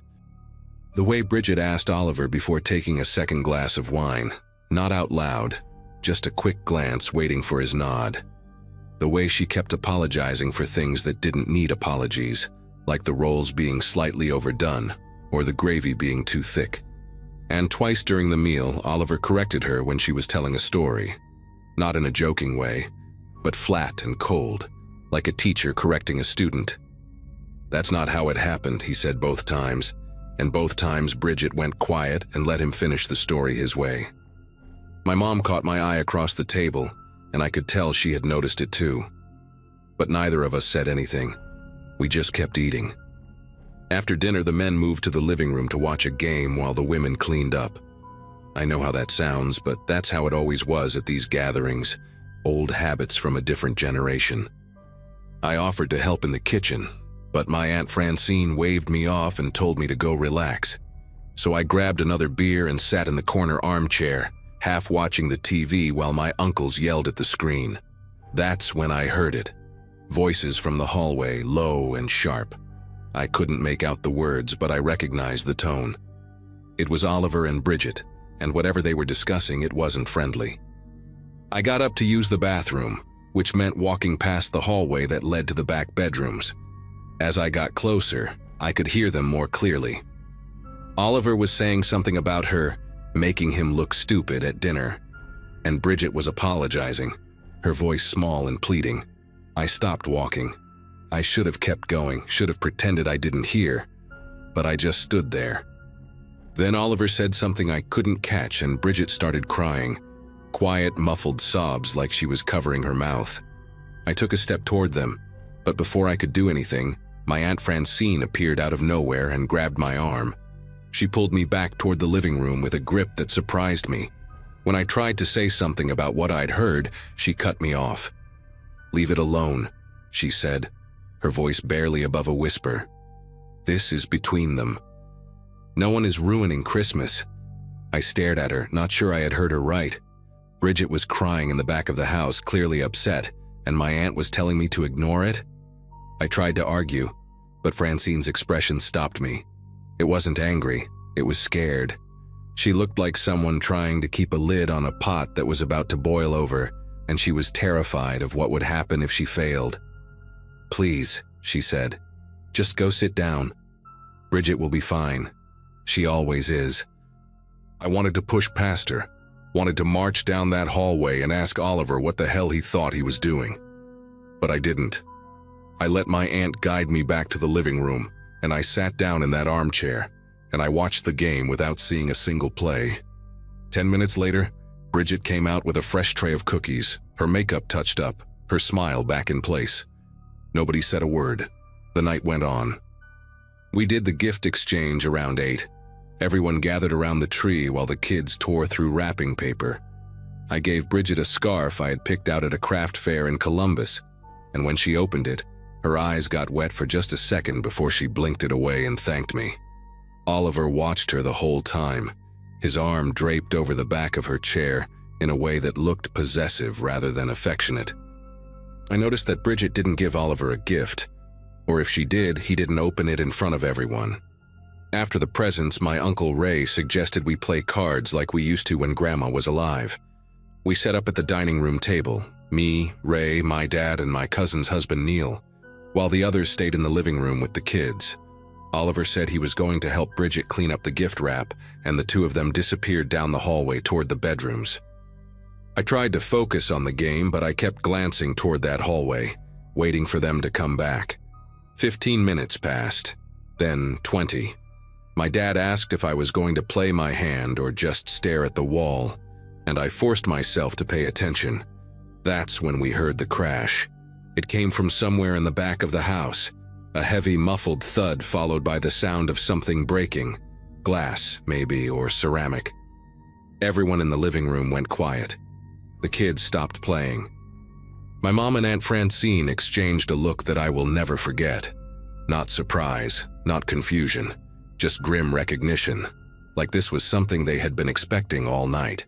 Before anyone could move, my Uncle Ray stood up from the card table and said, loud enough for the whole room to hear, "I'll handle it." He walked down the hallway, and a few seconds later I heard a door open in Ray's voice, calm but firm. I couldn't make out the words. Then another voice, Oliver's, sharp and defensive. Then nothing. The silence stretched on for what felt like minutes. When Ray finally came back, his face was red and he was breathing hard, but his expression was carefully neutral. "Everything's fine," he said. "Bridget dropped a lamp, no big deal." He looked around the room, making eye contact with each of us in turn. No one is ruining Christmas. I couldn't take it anymore. I stood up from the card table and said I needed to use the bathroom. My dad grabbed my wrist and told me to use the one by the kitchen, not the one down the hall. The way he said it, the firmness in his grip, told me everything I needed to know. Something bad had happened in that back room, and my own father was trying to keep me from seeing it. I pulled my arm free and told him I would be right back. The hallway was dark except for a thin strip of light coming from under one of the bedroom doors. As I got closer, I could hear Bridget's voice, not crying this time, just quiet, almost monotone, like she was reciting something she had memorized. I knocked softly and said her name. The talking stopped. A few seconds later, the door opened just a crack, and Bridget's face appeared in the gap. She had changed her shirt, I noticed. The cream-colored blouse from dinner was gone, replaced by a dark sweater with a high neck. And there was something on her cheek, a red mark, fresh, the shape of fingers. She saw me looking and turned her head so the mark was in shadow. She told me she was fine, that she just needed a minute, that I should go back to the party. Her voice was flat and empty, like someone reading lines from a script. I asked her where Oliver was, and she said he had gone outside to cool off. I asked her what really happened, and for just a second something flickered in her eyes. Fear, exhaustion, maybe a desperate wish that someone would finally see what was happening. But then it was gone, and she smiled that awful stretched smile and said it was nothing. Just a silly argument, no big deal. Behind me I heard footsteps. I turned and saw my mother standing at the end of the hallway, her arms crossed, her face unreadable in the dim light. "Come back to the living room," she said. It wasn't a request. Bridget needs some time alone. No one is ruining Christmas. 3 times now. 3 different people. The same exact words. I looked back at Bridget, hoping she would say something, ask for help, give me any sign that I should stay. But she just nodded and closed the door in my face. The rest of the night passed in a blur. Oliver came back inside around 10, his face calm, his hands in his pockets, acting like nothing had happened. He sat down on the couch next to my Uncle Ray, and within minutes they were laughing about something on TV. Bridget eventually emerged from the bedroom wearing fresh makeup that almost hid the swelling on her cheek, and she busied herself making hot chocolate for the kids. I watched her move through the kitchen, watched the way she avoided looking at Oliver, watched the way everyone else avoided looking at her. It was like witnessing a play where all the actors knew their lines perfectly, where every movement was choreographed to maintain the illusion that everything was normal. Around 11, people started heading to bed. The farmhouse had 4 bedrooms, so we doubled up the way we always did. Kids in sleeping bags in the living room, couples in the guest rooms, singles like me on air mattresses wherever we could find space. I set up my mattress in the upstairs hallway near the bathroom and lay there in the dark listening to the house settle. I could hear murmured voices from behind closed doors, but I couldn't make out words. At some point I must have fallen asleep because the next thing I remember is waking up to gray morning light and the sound of my Aunt Francine screaming. I ran downstairs still half asleep, my heart pounding, not sure what I was about to find. Francine was standing in the kitchen doorway, her hand over her mouth, staring at something I couldn't see. My parents were already there, and my Uncle Ray and Neil, all of them crowded around the kitchen entrance, with expressions I had never seen before. I pushed past them and looked inside. The kitchen was empty.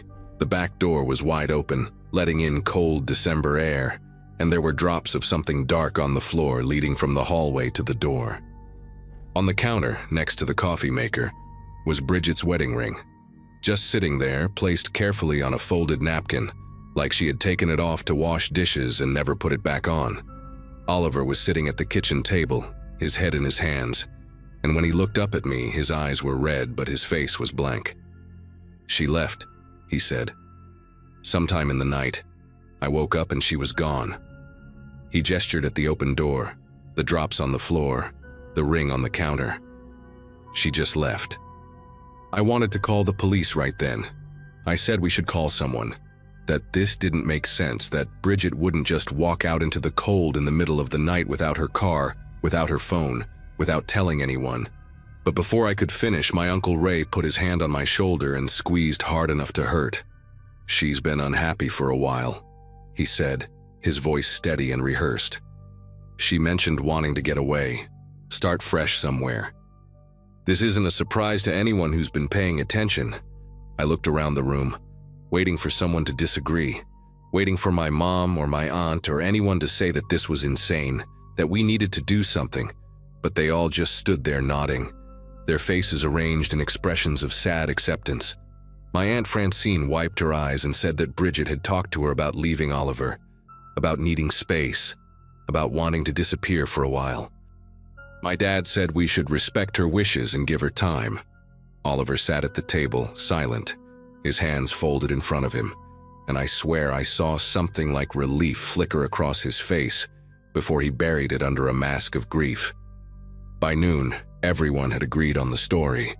Bridget had been struggling, Bridget had left voluntarily, Bridget would reach out when she was ready. No one called the police.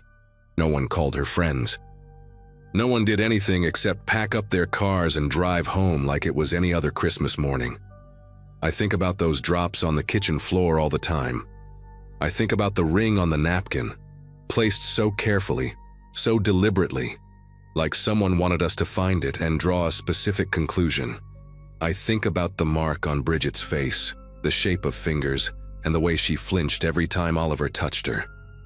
I think about how everyone in that house heard the crash, saw her change her clothes, watched her cover her bruises with makeup, and still chose to believe she simply walked away. 3 years now, and Bridget has never contacted anyone. No phone calls, no emails, no letters. Her social media went dark that night and never came back. Oliver sold the farmhouse 6 months later and moved somewhere down south. When I ask my family about it, they get angry. Tell me to let it go, remind me that Bridget made her choice and we need to respect it. "No one ruined Christmas," my mother said to me last year, her voice cold. "And no one is going to ruin it now by digging up the past. But I know what I saw, I know what I heard, and I know that somewhere in that house, while we all slept and pretended everything was fine, something happened to my cousin that nobody wants to admit. I don't have proof. I don't have answers. I just have this sick feeling in my stomach that has never gone away, and the family that looks at me like a threat every time I open my mouth. Whatever happened to Bridget that night, the truth walked out the back door with her, and everyone I loved decided a long time ago that finding it would be worse than never knowing at all."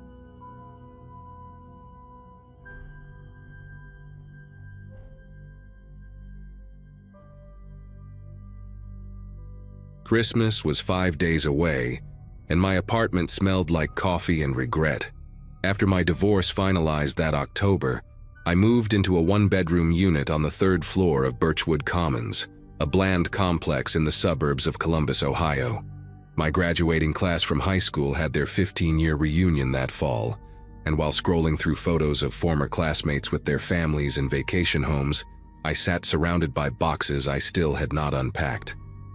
The job at the insurance company paid enough to cover rent and utilities, but not much else. I kept the thermostat at 62 degrees to save money. That particular morning, December 20th, I woke up around 7 to the sound of my upstairs neighbor's television blaring some talk show. I made my usual pot of cheap coffee, the kind that comes in a massive red canister, and shuffled toward the kitchen table where I normally ate my toast while doom-scrolling through news on my phone. That was when I saw it. A white envelope sat in the middle of my living room floor, maybe 8 feet from the front door. It looked thick, stuffed with something substantial. My first thought was that it must have slipped under the door, some kind of late rent notice or holiday flyer from management. But when I picked it up, the weight told me immediately this was not paper. I tore open the unsealed flap, and my breath caught somewhere in my chest. Cash. Stacks of it bound with rubber bands, all 20s and 50s from what I could see. I counted it 3 times because my brain refused to accept the number. $14,600. There was no note, no card, no name, nothing to indicate where this came from or who left it. I checked the envelope again, flipping it inside out. Completely blank. I walked to my front door and examined the lock, the frame, the deadbolt. Everything looked normal, untouched. But I knew, with absolute certainty, that I had locked that door before going to bed. I sat on my couch for almost an hour, just staring at the money spread across my coffee table. My mind cycled through every possible explanation. Maybe my mother sent it, feeling guilty about the divorce, wanting to help me get back on my feet. But my mother worked as a receptionist at a dental office and could barely cover her own mortgage. My father had been out of the picture since I was 11.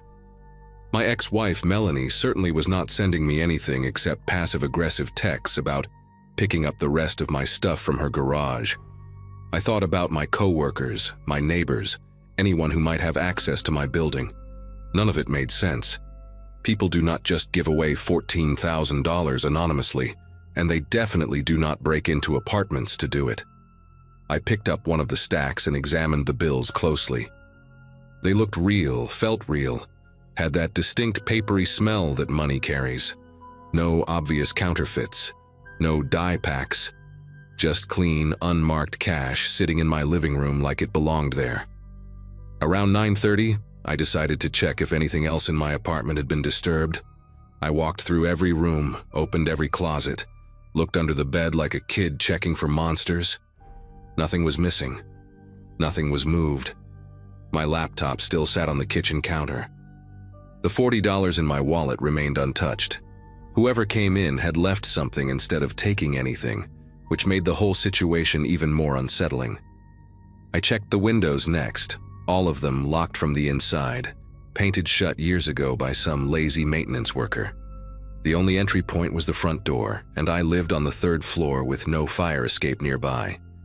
I called the building management office, but nobody answered, probably because of the holidays. I left a voicemail asking if anyone had reported issues with locks or unauthorized entry. Then I did something that, looking back, I probably should not have done.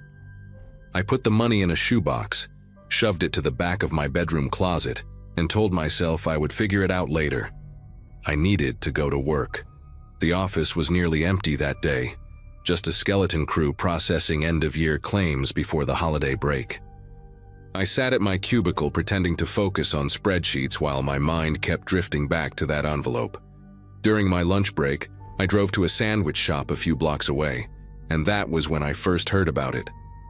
The television mounted in the corner was tuned to a local news channel, and the anchor was talking about a home invasion that had occurred overnight in Westerville, a neighborhood maybe 20 minutes from my apartment. An elderly couple, Franklin and Dorothy Weiss, had been attacked in their home around 2 in the morning. Franklin was in critical condition at a nearby hospital. Dorothy had died at the scene. The attacker had stolen an undisclosed amount of cash that the couple reportedly kept in a safe. Police were searching for a white male, medium build, last seen driving a dark-colored pickup truck. I remember standing there with my turkey club halfway to my mouth, unable to move, unable to breathe properly. The amount of cash was undisclosed, the reporter said. Undisclosed. I drove back to the office with the radio off, my thoughts spiraling into dark territory. It was a coincidence. It had to be. Columbus was a big city, and crimes happened every day. The money in my closet could have come from anywhere, from anyone. Maybe some eccentric millionaire was playing Santa Claus in my building. Maybe a drug dealer got the wrong apartment. Maybe I was losing my mind and had somehow forgotten a savings account I did not know I had. But none of those explanations felt right, and the timing was impossible to ignore. Someone breaks into an elderly couple's home, steals their cash, kills a woman, and on that same night, thousands of dollars mysteriously appear in my locked apartment. I spent the rest of the afternoon watching the clock, refreshing news articles on my phone under my desk, waiting for more details. By 4 o'clock, the police had released additional information. The stolen amount was estimated to be between $15,000 and $20,000. The safe had been cracked open with tools. Franklin Weiss remained unconscious and could not provide a description of the attacker. I felt sick. I left work early, claiming a headache, which was not entirely a lie. The drive home took longer than usual because my mind kept wandering, and I missed 2 turns. When I finally pulled into the parking lot at Birchwood Commons, I sat in my car for 10 minutes, just staring at the building. What was I supposed to do? Walk into a police station and hand over $14,000, explaining that it magically appeared in my apartment the same night an old woman was murdered for her cash? They would think I was involved. They would have to. No jury in the world would believe that kind of coincidence. And if I kept the money, I was what? An accessory after the fact? Harboring stolen property? I had no idea what the legal terms were, but I knew none of them were good. I finally forced myself to get out of the car and walk toward the entrance. That was when I noticed the pickup truck parked at the far end of the lot, near the dumpsters. Dark blue, maybe black, hard to tell in the fading afternoon light. It had not been there that morning. I told myself it meant nothing. Lots of people drove pickup trucks. I walked a little faster anyway. Inside my apartment, everything looked exactly as I had left it. I went straight to the bedroom closet, pulled out the shoebox, and counted the money again. Still $14,600. I sat on the edge of my bed, holding a stack of 20s, and tried to think clearly. Someone had put this money here on purpose. Someone who knew where I lived. Someone who could get past a locked door without leaving a trace. But why me? I was nobody. A divorced claims adjuster with bad credit and no connections to anything illegal. I had never even gotten a speeding ticket. None of this made any sense unless the person who left the money made a mistake, unless they thought this apartment belonged to someone else, or unless they needed a place to hide it temporarily and planned to come back. That thought hit me like a punch to the chest. I stood up quickly, shoved the shoebox back into the closet, and grabbed the baseball bat I kept next to my nightstand. Then I heard it. A soft knock at my front door, 3 slow taps, almost polite. I looked at the clock on my phone. It was 6:47 in the evening. I approached the door without making a sound, gripping the bat so tight my knuckles ached. There was no peephole, one of many things I had complained about when I moved in and then promptly forgotten. I stood there, barely breathing, waiting for something else to happen. Another knock came, same pattern, 3 slow taps. Then a voice, male, calm, almost friendly. "I know you found it." That was all he said. "I know you found it." I pressed my back against the wall next to the door, my heart hammering so loud I was sure he could hear it from the hallway. I did not respond, did not move, just stood there clutching that bat like it could save me from whatever was on the other side. A full minute passed in silence. Then I heard footsteps, slow and deliberate, moving away from my door and down the corridor toward the stairwell. I waited another 5 minutes before I worked up the courage to look through the gap at the bottom of the door. The hallway light cast a thin strip of yellow across my floor, unbroken by any shadow. He was gone, but he knew. He knew exactly where I lived and what I had. I did not sleep that night. I pushed my couch against the front door, wedged a chair under the handle, and sat in the corner of my bedroom with the bat across my lap and my phone in my hand, finger hovering over the emergency call button. Every creak of the building made me flinch. Every footstep from the apartment above sent a jolt through my spine. Around 3 in the morning, I heard a car engine start in the parking lot below. I crawled to the window, staying low, and peered through the blinds. The dark pickup truck was pulling out of its spot, headlights off, moving slowly toward the exit. I watched it turn onto the main road and disappear into the night. Part of me felt relief. A bigger part understood that this was not over, that he was simply waiting, calculating, figuring out his next move. I thought about calling the police right then, confessing everything, letting them sort it out. But every time I reached for the phone, I imagined the questions they would ask, the suspicion in their eyes, the handcuffs clicking around my wrists. By morning, I had made a decision. I was not going to wait for him to come back. The next morning, December 21st, I drove to the police station on Morse Road before I could talk myself out of it. I brought the shoebox with me, all $14,600 still inside. I asked to speak with someone about the Weiss case, and they put me in a small interview room, with fluorescent lights that buzzed like angry insects. A detective named O'Connor came in after about 20 minutes, a heavy-set woman with tired eyes and a coffee stain on her shirt. I told her everything. The envelope, the locked door, the timing, the man who knocked, the pickup truck. She listened without interrupting, her face completely unreadable.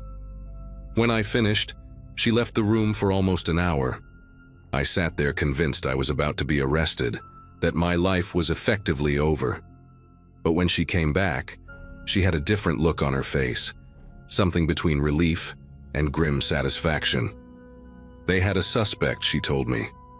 A man named Ronald Hutchins, 44 years old, a former locksmith who had done work at my apartment complex 2 years ago. He still had master keys. The police had been tracking him for days but could not find the stolen money. Now, they could tie him directly to both locations. Ronald Hutchins was arrested that same afternoon at a motel off Interstate 71, about 30 miles south of Columbus. He had another $8,000 in his possession, the rest of what he had taken from the Weiss home. According to Detective O'Connor, he had planned to retrieve the money from my apartment once the investigation cooled down, using me as an unknowing hiding spot. Franklin Weiss survived his injuries and was able to identify Hutchins from a photo lineup. The trial happened the following spring, and I had to testify about finding the envelope in the night he came to my door. Hutchins stared at me the entire time I was on the stand, his eyes flat and empty like a shark. He got life without parole. I moved out of Birchwood Commons 2 weeks after his arrest and found a place across town. A building with security cameras and a doorman and deadbolts I check 3 times every night. Sometimes I still wake up at 3 in the morning, certain I heard footsteps in the hallway. Sometimes I dream about those 3 slow knocks. But the money is gone. Hutchins is in prison, and I am still here. The Christmas, I spent the holiday alone, eating Chinese takeout and watching old movies, and it was the best Christmas I ever had. Because I was alive to see it.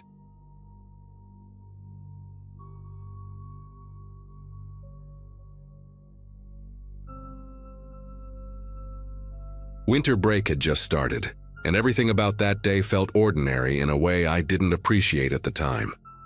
School stress was finally quiet.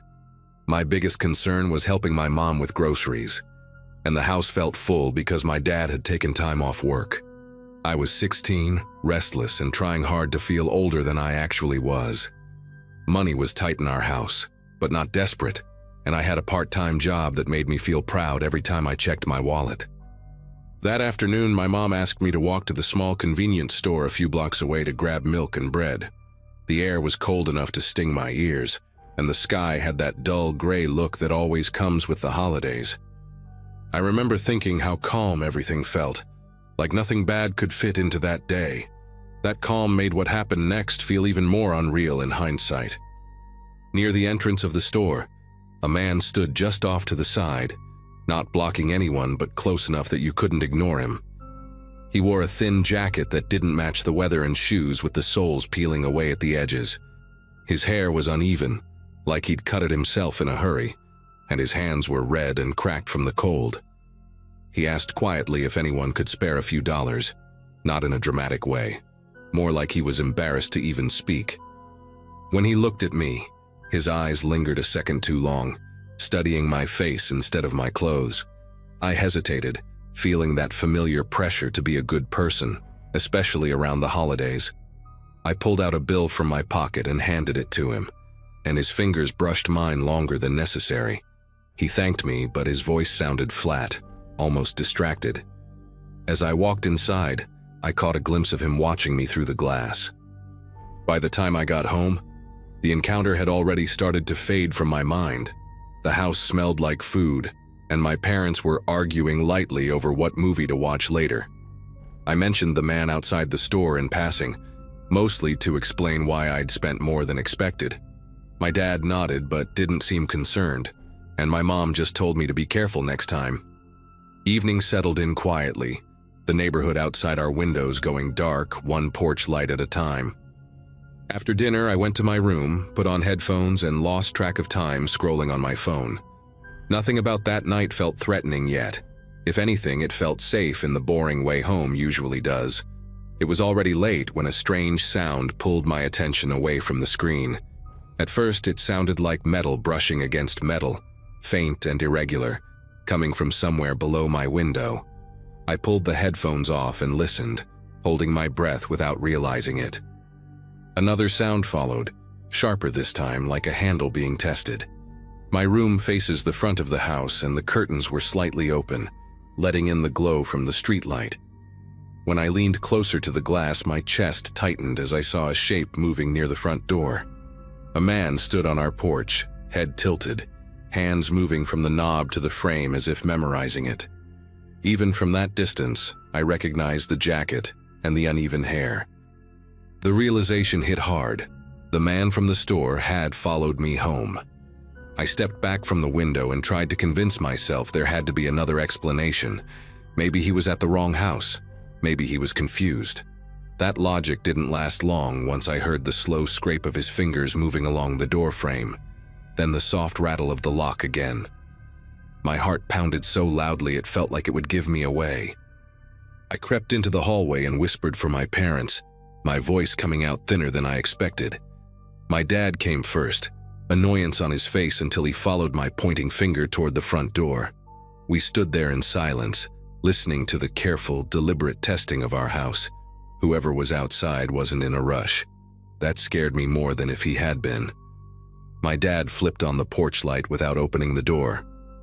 The sudden brightness revealed the man clearly, standing inches from the glass, his face calm in a way that didn't match the situation.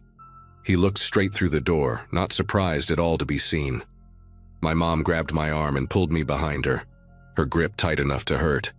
My dad shouted through the door, telling the man to leave, his voice firm but shaking at the edges. The man didn't argue or plead. He stepped back slowly, raised one hand in a lazy wave, and walked off the porch. None of us moved for a long moment after that. The silence felt heavier than the noise had been. We thought that was the end of it, and that assumption almost got us hurt. Less than an hour later, a crash echoed through the house, loud and violent enough to make the walls vibrate. The back door had been forced open. The lock splintered like dry wood. My mom screamed, and my dad grabbed the nearest thing he could use as a weapon. I stayed frozen near the stairs, my mind racing but my body refusing to follow. Footsteps moved through the kitchen, slow and confident, like the man knew exactly where he was going. When he appeared in the hallway, his eyes locked onto me first, and something in his expression shifted. It wasn't anger, it was recognition. What happened next felt disjointed, like my brain couldn't process it in real time. My dad rushed him, and the two of them collided hard against the wall. The man fought back with a strength that didn't match his thin frame, knocking over furniture and sending picture frames crashing to the floor. My mom dragged me into a bedroom and locked the door, shouting for me to stay put while she called for help. I could hear everything through the thin walls, grunts, curses, the dull thud of bodies hitting the floor. At one point, there was a sharp cry of pain that cut through the chaos, followed by a long stretch of silence. I sat on the floor with my knees pulled to my chest, shaking so badly I could hear my teeth click. The police arrived after what felt like forever but couldn't have been more than minutes. Red and blue lights flooded the windows, turning the bedroom walls into something unreal. When the door finally opened, my mom's face was streaked with tears, and my dad was sitting on the floor in the hallway, holding his side while an officer spoke to him. The man from the store was already in handcuffs, his face pressed against the carpet, breathing hard. There was blood on the floor that didn't belong to him. Paramedics came in next, asking questions too fast, lifting my dad onto a stretcher while he kept telling them he was fine. I remember staring at the broken back door, the wood torn apart like it had never mattered. That night ended at the hospital, the smell of disinfectant clinging to everything. My dad had a deep cut and bruised ribs, nothing life-ending but enough to change how he moved for months. The police asked me to repeat the same story again and again, about the store, the money, the way the man looked at me. Saying it out loud made the guilt heavier. I kept thinking that if I hadn't stopped, if I hadn't tried to help, none of this would have happened. My parents never blamed me. but I could see it in their faces that something had shifted. The world felt less predictable to all of us after that night. The man was charged and eventually disappeared into the system, but the damage stayed behind with us. We replaced the doors, installed alarms, and kept lights on at night even when it made the electric bill worse. My dad stopped sitting with his back to windows. My mom started locking the car the second she got inside. As for me, I stopped walking alone, stopped trusting that quick decisions didn't have consequences. The holidays lost their softness after that, replaced by a constant edge I still can't fully explain. Kindness stopped feeling simple. I'm sharing this here because I still think about that moment outside the store, how small it felt at the time. One bill, one choice. An ordinary afternoon that cracked something open in our lives. I don't regret wanting to help, but I do understand now that not every situation is what it seems. Some people don't want money. They want access. That night taught me something I never wanted to learn, and even years later it follows me. If you take anything from this, let it be this. Pay attention to who's watching when you try to be kind.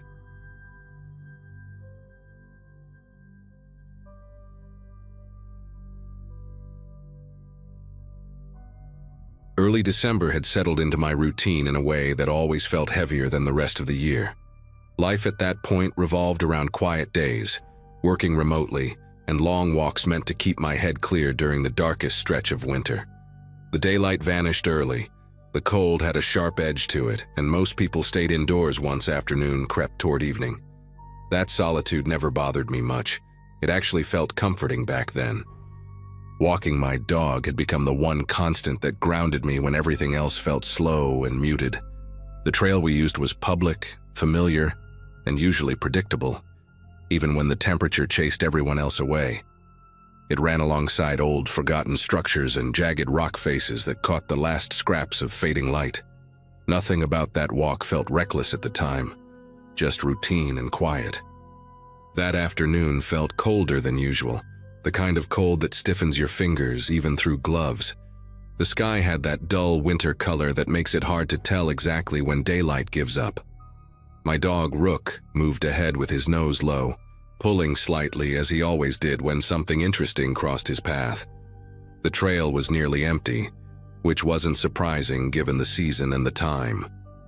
Wind scraped softly against the rock walls, carrying faint echoes that made it hard to place distant sounds. I remember noticing how silent the abandoned buildings looked, their windows dark and lifeless. Even so, nothing suggested danger, just isolation. The kind of isolation that feels harmless until it suddenly isn't. Things shifted near a bend where the trail narrowed, and the rocks rose closer on one side. Rook stopped short, hackles lifting in a way I had never seen before. A low sound came from his chest, deep and sharp, completely out of character for him. He stared toward a hidden pocket off the path, a shadowed area partially concealed by broken stone and brush. I tried to calm him, assuming an animal had passed through, but his focus didn't waver. His body leaned forward, muscles tight, as if bracing for something unseen. The air felt different there, heavier, like the cold had thickened. My instincts told me to move on, yet my feet hesitated. Before I could react, movement broke the stillness from that concealed space beside the trail. A figure lunged forward with a speed that didn't match the surroundings, forcing everything into chaos at once. Rook exploded into action, barking and pulling hard enough to nearly tear the leash from my hand. The sound of boots scraping against stone echoed sharply between the cliffs. My heart hammered as I stumbled backward, trying to keep distance while understanding dawned too late. This wasn't an animal or a coincidence, but a person who knew the terrain far too well. The realization hit in fragments as I struggled to keep my footing and my dog between us. Fear took over completely, not as panic, but as a clear, urgent need to survive. Rook planted himself between me and the man, teeth bared, barking in a way I'd never heard before. The leash burned into my palm as I tried to hold him back without pulling him away from what he was clearly trying to protect me from. The man shouted something I couldn't make out, his voice rough and uneven, like he wasn't used to speaking to anyone at all. His clothes were layered and dirty, mismatched for warmth rather than appearance, and his face looked gaunt in the dim light. There was a smell, too, something sour and unwashed that cut through the cold air. He stepped closer, then hesitated when Rook snapped forward. The distance between us felt paper-thin, fragile, like one wrong move would collapse it. Instinct finally pushed me into motion, and I yelled as loudly as my lungs would allow, the sound tearing out of my throat. My voice bounced off the rock walls and echoed down the trail, far louder than I expected. The man flinched, clearly not anticipating noise or resistance. Rook surged again, forcing the man to step back toward the shadows he'd come from. I stumbled sideways, nearly slipping on loose gravel, but kept screaming until my voice cracked. The man cursed under his breath, his eyes darting toward the trail entrance as if measuring escape routes. That moment of hesitation was everything. He retreated a few steps, hands raised defensively, then vanished back into the hidden area like he'd never been there at all. The walk back felt endless, every sound amplified by adrenaline and fear. My legs shook as I half-dragged Rook toward the trailhead, scanning every rock and broken structure for movement. Each crunch of gravel behind me made my heart spike again. When I finally reached the parking area, relief hit so hard it nearly knocked me over. I called emergency services with numb fingers, struggling to explain what had happened while watching the tree line. Rook stayed pressed against my leg the entire time, eyes locked on the trail like he expected the man to reappear. The operator stayed calm, grounding me as officers were dispatched. Waiting there in the cold felt unbearable, but leaving felt worse. Later that evening, officers confirmed they had found someone living nearby in makeshift shelter tucked between the cliffs and abandoned buildings. They told me he'd been using the winter months to move unnoticed, taking advantage of how empty the trail became. Evidence suggested he'd been watching people and animals for weeks, maybe longer, without anyone realizing. Hearing that made my skin prickle in a way that stayed with me long after the conversation ended. That path hadn't been empty because it was safe, but because it was overlooked. Knowing how close that encounter came to something far worse still makes my chest tighten. I don't walk that trail anymore, and Rook never tugs toward it either, like he remembers just as clearly as I do. In the days that followed, the details kept replaying in my head at the most random moments. I'd be making coffee or answering emails when the memory of that sudden movement beside the trail would surface without warning. Sleep came in short stretches, broken by dreams where the rocks felt closer than they really were. Rook became more alert on our walks, stopping often, scanning areas he used to ignore. I changed our routine completely, choosing busy streets and daylight hours only. Friends told me I was being cautious, but none of them had seen how quickly an ordinary place could turn dangerous. The quiet of December didn't feel peaceful anymore. It felt like cover. A few weeks later, I was contacted by an investigator who asked if I could come in and answer more questions. They explained that the man had been arrested and formally identified as a transient individual who had drifted between isolated areas during colder months. He wasn't just hiding from the weather, but from people. They found signs that he'd been tracking animals along the trail, leaving food scraps and markers I never would have noticed. Hearing that made my throat tighten. It wasn't random. It was intentional. The isolation of winter had given him exactly what he needed to stay unseen. What unsettled me most was learning how long he'd been there without anyone realizing it. The trail hadn't changed, but the absence of people had created blind spots no one questioned. I kept thinking about how close I'd come to walking past that hidden area without Rook reacting. That realization carried a heavy weight, one that made me grateful and uneasy at the same time. The officers told me my report likely prevented further harm, maybe even saved someone else from crossing his path. I nodded when they said it, but it didn't feel heroic. It felt like luck mixed with instinct and a dog who sensed danger before I did. Now, when December rolls around and the days shorten again, I remember that walk with a clarity I didn't ask for. Life moved on, routines adjusted, and the fear eventually softened, but it never fully disappeared. Rook still walks beside me, older now, slower, but just as watchful. That trail remains open to the public, but I haven't returned, and I don't plan to. Some places carry memories that don't need revisiting. What happened ended that day, with an arrest and a clear outcome, yet the awareness it left behind stays with me. I trust my instincts more now, and I never ignore my dog when he tells me something isn't right.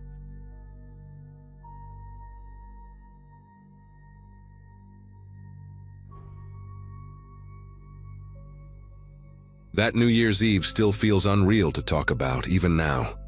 At the time, life was pretty ordinary for me. Long work days, a small apartment I barely decorated, and a habit of saying yes to plans just so I wouldn't spend another holiday alone. I'd gone to a low-key party thrown by a coworker, nothing wild, mostly people standing around plastic tables with cheap champagne.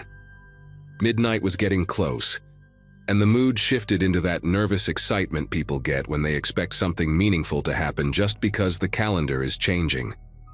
I remember checking my phone over and over, watching the ride prices spike higher and higher. Every bus route nearby had already stopped running, and my last backup canceled on me without warning. I didn't want to stay, but I also didn't want to panic. When a shared ride option popped up, I hesitated for maybe 2 seconds before accepting it. At the time, it felt like the safest choice left. The car pulled up a few minutes later, a dark sedan with fogged windows and a faint smell of old coffee when I opened the door. The driver barely acknowledged me, just nodded once and tapped something on his phone. The interior light flicked on briefly, enough for me to notice how clean the back seat was, almost staged, like nobody ever really sat there. As we pulled away, fireworks started popping somewhere in the distance, muffled and uneven. I buckled in and opened the app, watching the blue line draw itself across familiar streets. The first few blocks matched exactly what I expected, and that relaxed me more than I realized. I texted a friend joking about how I'd probably miss midnight in traffic. The driver kept the radio off, which made the car feel strangely sealed off from the night outside. A few minutes later, the route on the screen recalculated, and the blue line bent in a direction I didn't recognize. At first, I assumed it was just avoiding traffic, something the app does all the time. Streetlights thinned out, replaced by longer stretches of darkness between intersections. I glanced up and noticed we hadn't passed another car in a while. The driver didn't explain the change, and I didn't ask, not wanting to seem paranoid. My phone buzzed as midnight hit, lighting up with a bright Happy New Year notification that felt oddly cheerful, given how quiet everything had become. Fireworks were still going off somewhere far away, but none were visible from where we were. The app showed us moving, but the surroundings didn't match anything I recognized. I remember thinking how strange it was that a night meant for celebration could feel so empty. The road narrowed further until the car slowed near what looked like a closed bridge, barricades pushed to the side like they'd been moved before. The driver stopped without saying a word, engine still running, hazards off. I asked if there was a problem, trying to keep my voice steady, but he didn't answer or even turn around. That was the moment fear really set in, sharp and undeniable. I unlocked my door and stepped out, telling myself I just needed space and a better signal. The cold air hit my face, and the car rolled forward slightly, just enough to make me stumble back. By the time I looked up, the sedan was already pulling away, taillights disappearing into the dark. I stood there alone, staring at my phone as the app refreshed, and then suddenly showed nothing at all. That's where my memory starts to blur, right before everything went silent. The last clear thing I remember is walking toward the edge of the bridge, hoping to get a better signal or spot a nearby building. My phone screen kept dimming and brightening as notifications tried to come through, but nothing loaded properly. The wind off the water below was sharp and constant, carrying a damp smell that made my eyes sting. I tried calling emergency services, then a friend, then anyone, but every call failed immediately. That was when I noticed how quiet it was. No traffic, no voices, not even distant fireworks anymore. I told myself to stay calm, to retrace my steps, but when I turned around, the road behind me looked longer than it should have. The barricades near the bridge cast uneven shadows that shifted when clouds moved across the moon. I felt like I'd stepped into a space the city had forgotten to finish building. Time became difficult to measure after that. My phone battery drained faster than normal, even though I wasn't using it much anymore. I remember sitting on the cold ground near the barricade, pulling my coat tighter and listening to the water below. At some point, I heard footsteps on gravel and stood up too quickly, calling out without thinking. No one answered, and the sound never came back. My phone buzzed once more, showing that same Happy New Year notification again, as if it had just arrived.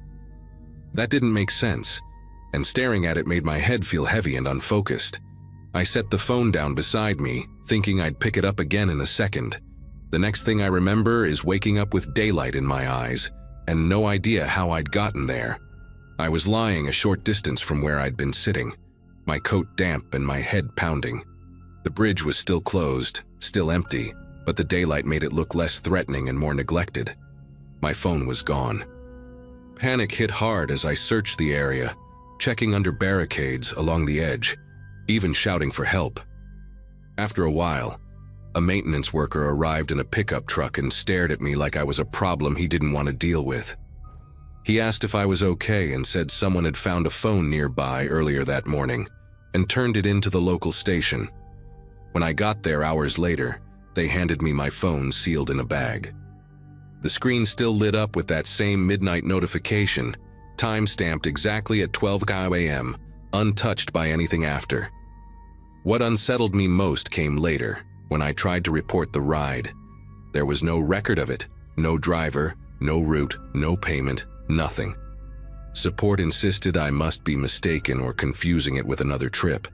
Even my location history showed a gap during those hours, like I'd simply vanished for part of the night. I stopped using shared rides after that, and I don't stay out late anymore, especially on nights when everyone else is distracted by celebration. Sometimes I still wake up thinking about that quiet road and how easily I accepted a ride just because I didn't want to be inconvenient. I don't know what would have happened if I'd stayed in the car. All I know is that something about that night never added up, and it never fully let me go. For a long time after that, I tried to explain it away with exhaustion, stress, maybe even alcohol, though I barely drank that night. Friends listened politely, but their eyes glazed over once I mentioned the missing ride history and the gap in my location data. A couple of them suggested I must have accepted a different car or walked part of the way and forgotten. I wanted to believe that too, but the physical details didn't line up. The smell of damp metal near the bridge, the way the wind cut through my clothes, the driver's silence. Those memories stayed sharp, not fuzzy like a blackout. Every time I unlocked my phone, I half expected that notification to disappear, but it stayed there until I eventually deleted it myself. Even then, the date stuck in my head like a bruise you keep pressing just to see if it still hurts. A few weeks later, curiosity got the better of me, and I went back during the day. I parked nearby and walked toward the bridge on foot, trying to convince myself it was just another neglected stretch of road. In daylight, it looked smaller than I remembered, almost disappointingly normal. There were fresh tire marks near the barricades, though, and footprints leading toward the edge that didn't look old.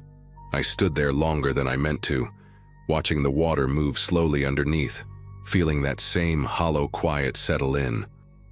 No one questioned why the bridge was closed, and no one seemed surprised it stayed that way. It struck me how easy it was for a place like that to exist unnoticed, even inside a city full of people. I left without taking photos, afraid of what I might capture if I tried. What finally pushed me to do something practical was realizing how close I'd come to being another unresolved story. I filed a report, not expecting much, just wanting my account on record somewhere official. The officer was polite but distant, typing as I talked, pausing only when I mentioned the ride disappearing from the system.